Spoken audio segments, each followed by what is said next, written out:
मोहन भागवत अपने स्पीच में कहते हैं कि हिंदू महिलाओं को 3 बच्चे पैदा करने चाहिए। सब शास्त्र कहते हैं विज्ञान 3 से ऊपर मेंटेन करना चाहिए। 80% आबादी को 14.5% से डरा के रखना है। पहले जब उनकी सरकार थी उन्होंने कहा था कि देश की संपत्ति पर पहला अधिकार मुसलमानों का है। ये संपत्ति इकट्ठी करके किसको बांटेंगे? जिनके ज्यादा बच्चे हैं उनको बांटेंगे। और कहना है कि हिंदू जाग भाई जाग। व्हाट्सएप पे मैसेज आते रहेंगे 47 में मुसलमान प्रधानमंत्री होगा। बंगाल फाइल्स का ट्रेलर में भी ये सीन डाल दिया। हाँ। सन 2050 जब ये इंडिया का पहला युवा माइनॉरिटी प्राइम मिनिस्टर बनेगा। इंडिया कॉन्स्टिट्यूशन से हिंदुत्व की तरफ जा रहा है। सड़क नहीं चाहिए, रोटी नहीं चाहिए, मंदिर चाहिए। प्रचंड बेरोजगारी का कोई जवाब नहीं देंगे। मोदी जी इस बात का कोई जवाब नहीं देंगे कि इतनी डिस्पैरिटी क्यों है। वर्ल्ड इनइक्वालिटी लैब की रिपोर्ट, देश का टॉप 1% के हाथ में देश की 40% संपत्ति है। भारत जैसे विकासशील देशों में जो कैपिटलिज्म है ये अपराधियों का है। They are criminal. जो नेता है ये सब चोर हैं। ये हमारे सिस्टम में डाका डाल रहे हैं। अडानी के किसी प्रोडक्ट की वजह से वो फोर्ब्स में नहीं आया। वो मोदी से दोस्ती की वजह से करोड़ों लोग उसको जिंदाबाद कह रहे हैं। 200 करोड़ में जो जमीन पब्लिक से उठाई उसने, सवाल किसानों से 200 करोड़ में सरकार ने, गरीब सरकार चंदे पे चल रही, फ्री में दे दिया उद्योगपति। इन सब के पास 50-50 हजार एकड़ जमीन फ्री में चली गई है। तो किसान बेचारा वो कंपटीशन में मारा जा रहा है या लूट है। पॉलिटिशियन से मिलिए, लूट लीजिए, कानून बदलवा लीजिए, कोर्ट को खरीद लीजिए। पहले ये था कि ब्यूरोक्रेसी वगैरह में बहुत सारे जाते थे और उनमें थोड़ा बहुत आदर्श वगैरह था। अब तो नए नए बच्चे जो डीएमएसपी वगैरह बन रहे हैं, सबके यहाँ लूट हो रही है और बेतहा लूट हो रही है। जीना मुश्किल है सामान्य आदमी का। 2014 की इलेक्शन से पहले डॉक्टर मनमोहन सिंह ने एक बात कही थी कि देश के लिए बहुत नुकसानदायक होगा अगर नरेंद्र मोदी प्रधानमंत्री बन जाते हैं। जी। तो क्या आपको लगता है कि ये बात आज सच साबित हो रही है? अभी जब आप ये रिकॉर्ड कर रहे हैं तो देश में ओवरऑल जो वातावरण है, 3 दिन पहले ही वो खबर आई कि शायद मध्य प्रदेश में या राजस्थान में एक युवक को फिर उसी तरह से, जैसे बार बार हम करते हुए मिलते हैं कि अगर आप मुस्लिम समुदाय से हैं और गाय बैल भैंस वगैरह जानवरों से जुड़े हुए किसी व्यवसाय में हैं तो आपका जीवन रिस्क पे है। कोई भीड़ किसी भी समय बिना किसी बात के अपनी ओर से आपको आरोपित करते हुए पीट पीट कर मार सकती है। एक युवक को फिर मार डाला गया है। तो देश में 14.5% हमारे जो लास्ट सेंसस है, बल्कि वही सेंसस है, इस बार तो हुआ ही नहीं, हमारी आबादी की जनगणना नहीं हुई इनके ज़माने में। 12 साल हो गए। तो जो हमारे पास पुराना रिकॉर्ड है उसके हिसाब से 14.5% हमारे पास अल्पसंख्यक है, मुस्लिम अल्पसंख्यक। कुल तो करीब 19-20% है। उनके साथ ओवरऑल जो व्यवहार हो रहा है, जैसे मामले हैं, सारी दुनिया में इस तरह का अध्ययन करने वाली संस्थाओं के लिए वो एक शंका का विषय है। खुद हमारे समाज में उसको लेके जो नफरत है, सामान्य आप बातचीत कर लीजिए, जो नफरत अब समाज में है ये असाधारण है। इतना जहर नहीं था हमारे बीच। हमें इतनी बड़ी आबादी को, ऐसा तो हो नहीं सकता कि हम हिटलर की तरह की कल्पनाएं करें। इनके बहुत से लोग करते हैं लेकिन वो सच नहीं है, वो संभव ही नहीं है। जो इनके पीछे संगठन है आरएसएस, वो भी बातें करते करते अपने को इसमें संशोधित करता है और वो सिर्फ ये चाहता है कि जो उसकी धारणा है उसको ये लोग मान लें। तो खैर वो एक अलग चीज़ है। लेकिन कुल मिला जुला के हम अपनी आबादी के बीच ही एक शत्रुता के भाव में जी रहे हैं। छोटी छोटी जगहों पर हम हिंसा में चले गए हैं और हमने कोई ऐसी सफलता भी इस 11-12 साल में नहीं अचीव की, चाहे आर्थिक पैमाने पर हो या अन्य पैमानों पे, कि उसके आधार पर हम कह सकें कि इस कार्यकाल में कोई बहुत महत्वपूर्ण उपलब्धि हुई है। बल्कि अंतर्राष्ट्रीय रिश्तों में इस समय जो हालत है वो आप जान ही रही हैं। हमारे सारे पड़ोस से हमारी हालत जो है कठिनाइयों में है। तो कुल मिला जुला के हमें अचीव क्या हुआ? तो मनमोहन सिंह साहब ने जो कहा और जिन आरोपों पे उन्हें खारिज किया गया, सबसे बड़ी बात ये थी, उन बेचारे को जो जिन आरोपों पे खारिज किया गया वो आरोप खुद आपके समय में अदालतों में धूल चाट गए। तो लगता है कि एक षड्यंत्र करके उनको आपने बेदखल किया। सर यहाँ पे मैं एक बात का जिक्र करना चाहूँगा, चूंकि आप मनमोहन सिंह की बात कर रहे थे। तो I think he has said once कि history will be kinder to me. हाँ, तो मुझे लगता है कि मनमोहन सिंह को उनका ड्यू आने वाली जनरेशन याद रखे। नहीं, जब भी कोई पढ़े लिखेगा तो आंकड़े हैं ना, उनके जमाने में 8% की हमारी ग्रोथ रेट थी। हाँ, अभी हम बदल के भी सारे करवटें लेके भी हम 7 भी नहीं पहुंच पाए हैं। सही बात है। तो आपने उनको खारिज किया तो आपने हासिल क्या किया? हासिल क्या किया? क्या देश में बेहतर समाज की स्थिति है? हमारा जो ये सूचकांक है जो बताता है कि लोग खुश कितने हैं या नाराज कितने हैं, जो दुनिया में अध्ययन होता है, हैप्पीनेस इंडेक्स, वो बता रहा है कि हम लगातार ऐसे समाज में बदलते जा रहे हैं जो खुश नहीं है। बिल्कुल। और कैसे खुश होगा जो समाज अपने भीतर के 20 करोड़ लोगों से युद्ध में हो, हाँ, उनके खिलाफ नफरत में जी रहा हो, उनको गालियां दे रहा हो, उनको पीट के मार रहा हो, उनको दोषी ठहराने के लिए 24 घंटे मटेरियल में डूबा हुआ हो, कैसे खुश हो सकता है? नहीं हो सकता, स्वाभाविक है ये। जी सर, अभी नेपाल में एक जेंजी प्रोटेस्ट जिसको पॉपुलरली लोग बोल रहे हैं सोशल मीडिया ऑनलाइन, वो जेंजी प्रोटेस्ट के बारे में ये कहा जा रहा है कि नेपाल में नेपोटिज्म बहुत ज़्यादा था, स्टेट कंट्रोल मीडिया को करने की कोशिश हुई और ऊपर से रूलिंग एलिट्स के खिलाफ एक डिससेटिस्फैक्शन था और इसकी वजह से वहाँ का जो यंग जनरेशन है 20 से 25 वाले उम्र के, उन्होंने मतलब एक तरीके से political upheaval sort of things establish किया। तो आपको लगता है कि इंडिया में उसका रेप्लिका मतलब उस तरीके की कंडीशंस बन रही है या आने वाले 5 सालों में वैसी बन सकती है? संभावनाएं आपको दिखती है उस तरीके के प्रोटेस्ट का? कंडीशन जो नेपाल में थी, जो बांग्लादेश में थी, जो लंका में थी, जो भारत में है, और जो जब पिंक रिवॉल्यूशंस हुए बहुत सारे अरब देशों में और दुनिया में, इवन अमेरिका में, अभी फ्रांस में हो रहा था, वो तो आर्थिक कारण है इस सब के। अच्छा। लेकिन किसी किसी देश में कुछ हो जाना वो एक ऐसी नजीर नहीं है कि वो सब में हो जाएगा। अच्छा। भारत में तो बिल्कुल उस तरह से संभव नहीं है। क्यों नहीं संभव? भारत में इसलिए नहीं संभव है कि भारत का जो स्टेट है वो पूरी तरह से डेवलप्ड है। अच्छा। नेपाल, बांग्लादेश और पाकिस्तान और माले और इन सब में स्टेट उस तरह से डेवलप नहीं है। हाँ। हमारे पास पाकिस्तान में एक स्टेट है, लेकिन वो अजीब तरह का है, उसे सेना ने क्रिएट कर रखा है और वो सेना द्वारा नियंत्रित है, लेकिन है। लेकिन इन बाकी देशों में वो फॉर्मेशन चल रहा था, इंस्टीट्यूशंस वगैरह, कॉन्स्टिट्यूशन अभी बना है नेपाल का, और नेपाल में राजशाही थी, अभी फिर से राजशाही के पक्ष में आंदोलन भी हो रहे थे वहाँ। तो वहाँ बहुत तरह की चीजें हैं जिन्होंने, और जिन सवालों पर वहाँ इतना बड़ा मामला हो गया, वो सवाल सच में उतने बड़े नहीं हैं। अगर भारत की तुलना में देखा जाए तो कोई मैच ही नहीं है भाई, कोई मैच नहीं है। सही। लेकिन वो ऐसा होता है कि जैसे हमारे यहाँ है, मणिपुर में हो रहा है, मिजोरम में नहीं हो रहा है, त्रिपुरा में नहीं हो रहा है, लोकलाइज्ड टाइप से चल रहा है। ये इशू भारत में तो वो कहना, नायपाल साहब ने जो कहा था वही सही है कि यहाँ तो हजारों म्यूटिनी चलती रहती है। हमारे बड़े सवाल भी हैं, जो सवाल कठिनाई कल को पैदा कर सकते हैं। वो ये सवाल है कि दक्षिण में ये समझ बन रही है, दक्षिण के सारे राज्यों में, कि हम ज्यादा टैक्स दे रहे हैं, हम राष्ट्रीय नीतियों में जैसे जनसंख्या का नियंत्रण है, कानून व्यवस्था है, आर्थिक डिसिप्लिन है, ह्यूमन इंडेक्स है, हमारा इसमें कंट्रीब्यूशन देश में सबसे बढ़िया है, लेकिन हमारे साथ अपार्थाइड हो रहा है। वो कहते हैं, कर्नाटक ने इशू बना ही दिया था कि सब आप यूपी को और बिहार को सारा पैसा दे रहे हैं, जो कंट्रीब्यूट किस बात में कर रहे हैं? आबादी बढ़ाने में। आपको नेशनल रेशियो जो है उससे ज्यादा आबादी बिहार और यूपी बढ़ा के दे रहे हैं, तो लेबर पैदा कर रहे हैं। जो जिनकी फिजिकल डिसिप्लिन अच्छी नहीं है, जिनके पास कोई इंडस्ट्री लगाना नहीं चाहता, दिल्ली के आसपास यूपी का बॉर्डर जुड़ा होने की वजह से उसमें कुछ इंडस्ट्रियल डाटा पैदा हो जाता है, लेकिन बाकी प्रदेश में क्या है? 80 जिले हैं, 2-3 जिलों को छोड़ दीजिए तो बाकी प्रदेश में 77 जिलों में क्या हो रहा है? कोई इंडस्ट्री जा रही है क्या? नहीं जा रही। पूरे बिहार में कोई इंडस्ट्री जा रही है क्या? नहीं जा रही। या आप ले जा पाए? नहीं ले जा पाए, जबकि आपने उनकी तुलना में बहुत ज्यादा फंड इनको दिया। तो दक्षिण में एक समझ पॉलिटिकल लोगों के बीच चर्चा में है, और जो खराब है, लेकिन भविष्य में एक बड़ा इशू बन सकती है। तो कहेंगे कि हम ये आपकी एनआरकी को फंड करने के लिए नहीं है।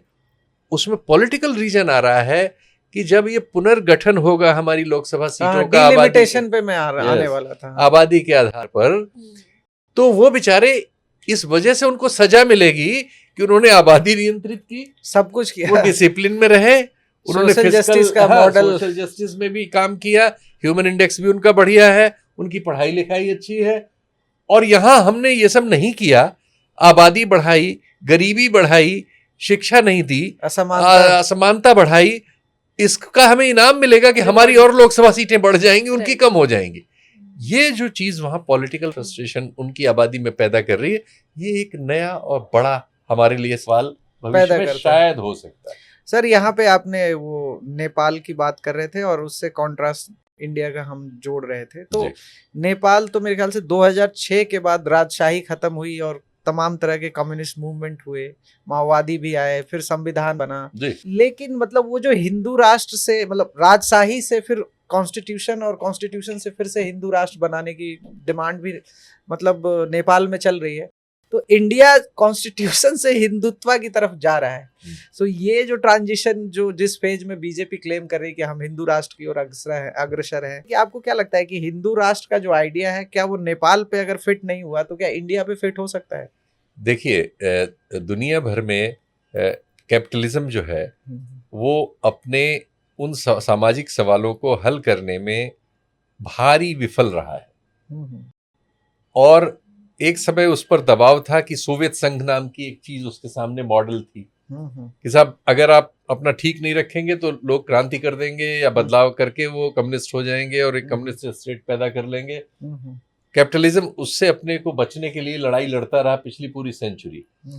वो इसमें सफल रहा कि उसने सोवियत संघ में विघटन कर दिया और वहां कम्युनिस्ट पार्टी का शासन चला गया और एक अजीबोगरीब स्ट्रक्चर वहां डिफरेंट जगहों में पैदा हो गया। जैसे कहीं कोई डेमोक्रेटिक भी कहता है, कहीं कोई ऑटोक्रेटिक भी कहता है, लेकिन वो चैलेंज उनके सामने तात्कालिक तौर पर तो खत्म हो गया जी। लेकिन जिन आर्थिक सवालों में की वजह से वो चैलेंज पैदा होता है, वो सवाल और बड़े हो गए और उसकी वजह से कैपिटलिज्म उसको हल नहीं कर सकता। बिल्कुल। तो कैपिटलिज्म की जो पॉलिटिक्स है उसके शॉर्टकट्स हैं राइट विंग हो जाना, जिसमें किसी भी इलाके में आप अपने बीच से ही कोई दुश्मन खोजते हैं जी। और उस दुश्मन को के ऊपर सारी बीमारी की जड़ डाल देते हैं। बिल्कुल। अपनी सारी आर्थिक असफलताएं, सामाजिक असफलताओं को आप उसके ऊपर डाल देते हैं।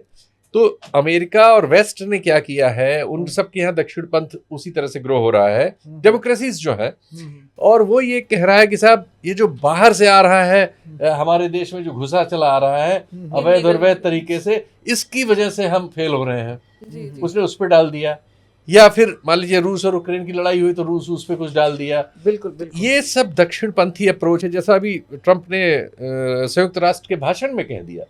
वो तो नाम लेके कह रहा है। तो वो एक ब्रॉडर स्केल में वो तो ईसाई कह रहे हैं कि ईसाइयों पे सबसे ज्यादा जुल्म हो रहा है। जो आप हिंदू के कह रहे हैं ना, वो उन्होंने ईसाई वर्ड यूज किया।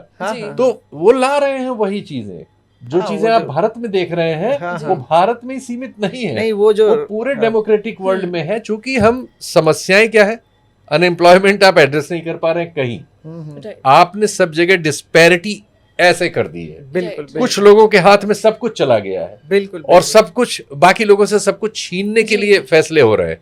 तो उसका नतीजा ये हो रहा है कि डिस्पैरिटी ने अनरेस्ट पैदा किया है, उसको एड्रेस कर रहे हैं आप झूठ से कि साहब ये जो आ रहा है इसकी वजह से हम मैक्सिको वाले ने हमको गरीब कर दिया। इधर ये बात कही जा रही है कि मुसलमान जो है दलित बहुजनों की रिसोर्सेज खा रहे हैं। करेक्ट। जब हम एक दुश्मन पैदा कर लेते हैं तो फिर हम सारा जो भी हमारे आरोप हम हैं उन पे लादना शुरू करते हैं। तो हम यहाँ मुसलमानों के मामले में कर रहे हैं, मुसलमानों से बचते हैं, ईसाइयों के मामले में भी कर देते हैं, सिखों के मामले में भी कर देते हैं, कहीं कहीं जैन भी अभी निशाने पे आ रहे हैं। तो हमने भी पूरा 20% अल्पसंख्यक जो हमारा है उसको ले लिया है। और यही हालत पश्चिम के, अब जो भी उनके नीति निर्धारक हैं, इन सभी देशों में दक्षिणपंथ तगड़ा हो रहा है। भारत में भी 100 साल से वो काम कर रहे थे। कुछ हमारे यहाँ जो पार्टियां रहीं उनकी गलतियां हैं, बहुत मेजर गलतियां उन्होंने की। उन्होंने भी इस तरह के शॉर्टकट अपनाने, दक्षिणपंथी जो फार्मूले हैं, राजीव गांधी के जमाने में इमेच्योरली वो फार्मूले अपनाने की कोशिश हुई। आप मेरे ख्याल से वो जो रामायण का प्रोजेक्ट था उनका, उसकी बात कर रहे हैं? वो शाहबानों से शुरू हुआ। अच्छा, वो तो शाहबानों था, मतलब एक कल्चरल। पहले शाहबानों हुआ, फिर रामायण, मतलब कभी झूला इधर कभी झूला उधर। ये शॉर्टकट्स हैं। उनके सामने भी वही चैलेंजेस थे कि उन चैलेंजेस को कैसे मीट आउट करें। तो उन्होंने हर आदमी को लगता है कि उनको बताने वाले जो उनके, वो तो बहुत पुराने पॉलिटिशियन थे नहीं, हाँ। इंसिडेंटली पॉलिटिक्स में आए, बिल्कुल, तो उनके बिल्कुल। पास एक कोटरी थी जो उनको बताया करती थी सफलता के मंत्र। सफलता के मूल मंत्र। सफलता का मूल मंत्र ये था कि उनकी माताजी जो रियल पॉलिटिशियन थी और जो बहुत लोकप्रिय थी, उनकी जो निर्मम हत्या हुई, बिल्कुल उसने उनको 400 प्लस सीटें दी थी। बिल्कुल। इस रियलिटी को उनके साथ जो कोटरी थी उसने कुछ और बताया कि आप में वो आकर्षण आप में है, वो आकर्षण आप में वो काबिलियत है, तो वो एक इल्यूजन में आ गए।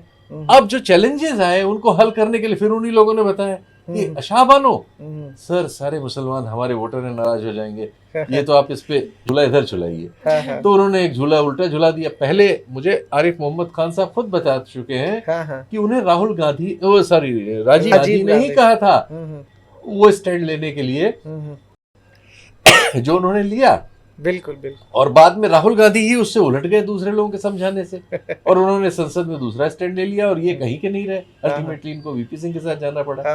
बाद में उन्हें कुछ लोगों ने समझाया कि साहब वो मंदिर का ताला वाला सवाल अगर आप खोल दें तो सारा हिंदू आपकी तरफ आ जाए। वही वक्त था जब मैं पत्रकार के तौर पे पैदा हुआ था। ये मेरे सामने ही सब कुछ घटा है, और मैं इसलिए कहता हूँ कि वो शाहबानो का फैसला ऐसा है जिसने इस देश में दक्षिण पंथ को वो तर्क दिया जिसका कोई जवाब नहीं था, क्योंकि उसमें हमें बेशर्मी से एक गरीब महिला को मिले हुए न्याय को, जो बड़ी मुश्किल से कहीं किसी को मिलता है, 700 रुपए था कुल फैसला।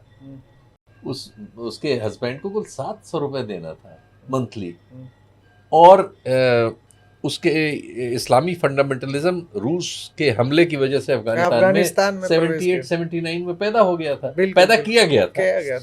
तो 79 के बाद ये 85-86 में हमने फैसला लिया शाहबानो वाला। तब तक पूरी दुनिया में इस्लामिक फंडामेंटलिज्म ने अपनी वो जगह मजबूत कर ली थी। हम लोगों ने पूरा देश में हलचल मचाई। ये लोग पॉलिटिकल नैब थे, इनको पता ही नहीं था क्या हो रहा है नीचे। ये उस झांसे में आ गए और उस ट्रैप को इन्होंने दे दिया, और नतीजा ये हुआ कि आरएसएस वाले जो इसके पहले 100 साल से काम कर रहे थे, 75 साल से, और उनको एक्सेप्टेंस नहीं मिल रही थी, जब ये तर्क वो लेके गए कि ये तो मुसलमानों की सरकार है साहब, देखिए उन्होंने जुलूस निकाला, इन्होंने उस बुढ़िया को 700 रुपए पेंशन छीन ली उससे। बिल्कुल बिल्कुल सर, यहाँ पे आप बात सबके यहाँ चली गई। खैर अब बस बोल एक चीज कहना है कि आप आरएसएस के 100 साल की बात कर रहे थे, तो मोदी जी का मैं भाषण सुन रहा था, ये 15 अगस्त को लाल किले वाला, उसमें वो बोल रहे थे कि आरएसएस जो है वो वर्ल्ड का सबसे लार्जेस्ट एनजीओ है। तो मैं जब पता कर रहा था, मुझे ज्यादा नहीं पता था, मैंने ये नूरानी जी की किताब पढ़ी, एजी नूरानी दी आरएसएस पढ़ा था मैंने, थोड़ा इंट्रोडक्शन। तो जब अगर वो एनजीओ है तो वो ऑडिट क्यों नहीं कराते? नहीं, आरएसएस खुद अपने आप को एनजीओ भी नहीं कहती, लेकिन मोदी जी तो मोदी जी ने जो आरएसएस के स्वयं सेवक है कह दिया, और इससे एक बहस शुरू हो गई। आरएसएस अपने आप को एनजीओ नहीं कहता। तो क्या कहता है फिर? आरएसएस अपने आप को एक सांस्कृतिक संगठन कहता है, कल्चरल ऑर्गेनाइजेशन, जो इस देश के इथोस को बचाने की लड़ाई लड़ रहा है, और देश में राम राज्य लाने के लिए कर रहा है, जो उसके अनुसार पहले था। तो उसको फिर से पुनर्स्थापित करने के लिए इस देश में काम कर रहा है। वो अपने को ये कहता है, और वो किसी भी फ्रेम में आना ही नहीं चाहता कि मैं एनजीओ हूँ कि और जीओ हूँ या नहीं हूँ, मैं वो छुपाए रखता है इसको। जी। मोहन भागवत अपने स्पीच में कहते हैं कि हिंदू महिलाओं को 3 बच्चे पैदा करने चाहिए, और उसी बेसिस पे मुस्लिम समाज को हमेशा क्रिटिसाइज किया जाता है, विलनाइज किया जाता है। तो पहली बात तो मोहन भागवत जी के लिए हिंदू महिलाएं जो है वो बच्चे पैदा करने की मशीन उन्हें समझते हैं, और एक तरह से पॉपुलेशन मिथ का यूज़ करके दूसरी तरफ फेक नैरेटिव्स चलाते हैं। तो इसके बारे में अगर कुछ कहना। ज़रूर। देखिए, आरएसएस अपने शुरुआत से ही, चूँकि ये जब बना 1925 में, और हिंदू महासभा उससे पहले बन गई थी, और मुस्लिम लीग का जो भी प्रारूप है वो और भी पहले बन गया था 1906, और उस तरह के ख्याल वो समाज के मिडिल क्लास में पेनिट्रेट कराए गए थे, जिसके बारे में ये समझा जाता है, इसके बहुत सबूत नहीं मिलते चूँकि सबूत छोड़े नहीं गए हैं, कि ब्रिटिश इस सब को नर्स कर रहे थे। लेकिन जो लॉजिक है वो उस ओर जाता है कि 1857 के गदर में उनको एक परेशानी हुई थी कि हिंदुस्तान जो था उसकी जो हिंदुस्तानी आबादी थी, जिसमें हिंदू मुस्लिम दोनों एक दूसरे के साथ थे, इन दोनों ने मिल के वो लड़ाई लड़ी थी 1857 की, और इसको वीर सावरकर तक ने दर्ज किया है, अगर उनको वीर भी कहा जाए। तो सावरकर साहब ने जो एक बड़ा काम कर रखा है जीवन में, जिसके लिए उनको निश्चित तौर पर वो उसके लिए बधाई के पात्र हैं, वो ये है कि उन्होंने 1857 को वैसे ही लिखने की कोशिश की जैसे वो हुआ था। और उसके बाद क्या हुआ कि हमने पाया कि हमारी इस आबादी में विभाजन की कोशिशें ब्रिटिश सरकार की ओर से होते हुए हम देख रहे हैं। उन्होंने औरों को भी, सिर्फ इतने में ही नहीं रुके, वो दलितों के भी जो इश्यूज थे उनको नर्स करने में वो तो सब बहुत सारा उसमें रिकॉर्ड्स पर है। वो चाहते थे कि विभिन्न किस्म से आबादी बंटी रहे, क्योंकि वो तो कितने 3-4 लाख लोग थे बिल्कुल। और इस देश पे उस जमाने में मेरा ख्याल है कि एग्जैक्ट मुझे डाटा नहीं है, लेकिन हम फिर भी हम कई करोड़ों में थे। मेरा ख्याल है हम 17-18 करोड़ उस समय लोग थे, तो 4 लाख लोग 17-18 करोड़ लोगों पे रूल कर रहे थे, और हमारा तो भूगोल भी तब बहुत बड़ा था। तो उसके लिए उनके लिए जरूरी था कि हम डिवाइड रहें। तो ये सबसे बड़ा डिवीजन था। क्योंकि आज पाकिस्तान बांग्लादेश को अगर एक साथ हम जोड़ लें तो ये आबादी 40-60 करीब हो जाएगी, या 45-55 हो जाएगी। इतना बड़ा डिवाइड इसमें करने का मतलब उनके लिए बहुत आसान था, और आसान हुआ पूरी। ये ठीक है कि द्वितीय विश्व युद्ध की वजह से बहुत सी सहूलियतें हुई और अल्टीमेटली हम आज़ाद हो गए, वरना हमारे लिए बहुत मुश्किल होता। राष्ट्रीय आंदोलन हमारा था, सही है, लेकिन हमारी सफलताएं उतनी आसान नहीं थी। अगर मतलब एक समाजवादी देश रूस के तौर पर न बना होता, द्वितीय विश्व युद्ध न हुआ होता, उसमें हिटलर की हार न हुई होती, पश्चिम कमज़ोर न हुआ होता, ये सब चीज़ें, ये सारे तर्क मिलजुल के वहाँ हमें ले आते हैं जहाँ हमें आज़ादी मिली और उसमें सहूलियत हुई। लेकिन जहाँ तक ब्रिटिश हुकूमत की बात है, उनके लिए तो ये यहीं भारत की ही बात नहीं है, जहाँ जहाँ वो थे उन सब जगहों में उन्होंने यही कोशिश की, और दूसरे भी थे, जहाँ फ्रेंच थे, जहाँ अन्य थे, पुर्तगीज़ थे, सब लोग ये कोशिश करते थे कि उस जिस आबादी पर वो रूल कर रहे हैं वहाँ डिवीजन्स रहें। डिवीजन ही उनको मौका देते थे कि वो कहें कि आपको डिसिप्लिन में रखने के लिए आपको हमारी ज़रूरत है। ये लॉजिक लाते थे, नहीं तो इम्पीरियलिस्ट लॉजिक है, सिंपल लॉजिक है। तो आरएसएस उसी की पैदावार है। तो वो मुस्लिम हेट पे जब आता है, ये वाली बात जो आपने कही, उस पे आता हूँ मैं। देखिए, सबसे पहले तो ये लोग आंकड़ों में झूठ बोलते हैं, एकदम बुनियाद से झूठ बोलते हैं। 77 सालों में, अब तो उससे ज़्यादा हम लोग हो गए, और 2 साल बाद हो जाएगा पूरा 80, तो हम अभी 14.5% हैं लास्ट सेंसस में, 14.5%। लेकिन ये जब बोलेंगे तो कभी कोई कहेगा 30 करोड़, कभी कोई कहेगा 25 करोड़, कभी कोई कहेगा 20%, कोई कहेगा 30%, 80-20, कोई कहेगा कैलकुलेशन करके कि 36 में मुसलमान प्रधानमंत्री होगा, कोई कहेगा 47 में। इस तरह के जार्गन्स फेंकते हैं जो डरावने हैं, जो रियल नहीं है, और इन डिटेल्स में कोई नहीं जाता। और आपने जो, सॉरी इंटरप्ट कर रहा, आपने जो ये बोला ना 36 और 47 में, वो जो बंगाल फाइल्स का ट्रेलर में भी ये सीन डाल दिया। ये सब डालते हैं, और ये सब ये रेगुलर डालते रहते हैं। व्हाट्सएप पे मैसेज आते रहेंगे, 47 में मुसलमान प्रधानमंत्री होगा, अगर हिंदू नहीं जागे। तो हिंदू जगाने का डर तो उसमें ये बच्चों वाला आता है। तो आप बताइए कि आप कहते हैं कि आपके पास 3-4 करोड़ स्वयंसेवक हैं, और आप कहते हैं स्वयंसेवक जो है उनको बच्चे नहीं पैदा करने चाहिए। ये 3 करोड़ जो हिंदू, आप तो हिंदू ही स्वयंसेवक है, मुसलमान को तो बनाते नहीं हैं आप। तो ये सब अगर इनको आप शादी करने देते, ये नॉर्मल होते, तो ये 2 ही बच्चे पैदा करते, तो अच्छा कंट्रीब्यूशन कर देते आपकी तर्क से। वैसे तो ये मूर्खतापूर्ण बात है। भारत में तो ये आंदोलन चले हैं और तर्क संगत हैं ये, कि हमें भाई, जो हमारी आबादी दुनिया में अब हम सबसे ज़्यादा है, 146 करोड़। चाइना भी अपनी एक स्टेज पर रुक गया है, और उसमें हम 2-3 राज्यों का, इनका जो नॉर्थ के बीमारू स्टेट हैं, बिहार सबसे ज़्यादा, फिर उत्तर प्रदेश है, मध्य प्रदेश है, इन्हीं राज्यों में ज़्यादा बच्चे पैदा कर रहे हैं। इनमें आर्थिक कठिनाइयाँ हैं, इनमें बेतरह गरीबी है। बिहार की गरीबी तो सब सहारन अफ्रीकन देशों से पुअर है। तो हमें तो सवाल वहाँ का ये होना चाहिए कि आबादी बढ़ाने का सवाल होना। आप चाहते हैं बिहार में और ज़्यादा आबादी हो? अरे भाई, बिहार को गरीबी से निकालो, बेरोजगारी से निकालो, आबादी को नॉर्मल करो कि वो नेशनल रेशियो के पास आए। अब थोड़ा आंकड़ों की बात करते हैं। सच्चर कमेटी की रिपोर्ट कहती है कि जो मुस्लिम में जो जिस तरीके से बर्थ रेट जो है उस जैसे जैसे मतलब उनके अंदर एजुकेशन और रिफॉर्म्स और अवेयरनेस बढ़ा है, उनका बर्थ कंट्रोल रेट जो है, जो चाइल्ड सेक्स रेशियो जिस तरीके से मतलब रेगुलेट हो रहा है, उतना हिंदुओं में नहीं हो रहा है। ये मतलब सच्चर कमेटी की रिपोर्ट के आंकड़े हैं। तो आपको नहीं लगता कि ये एक भ्रम, एक मिथ फैलाया जाता है? ये तो सच्ची बात है भाई। लालू यादव के कितने बच्चे थे?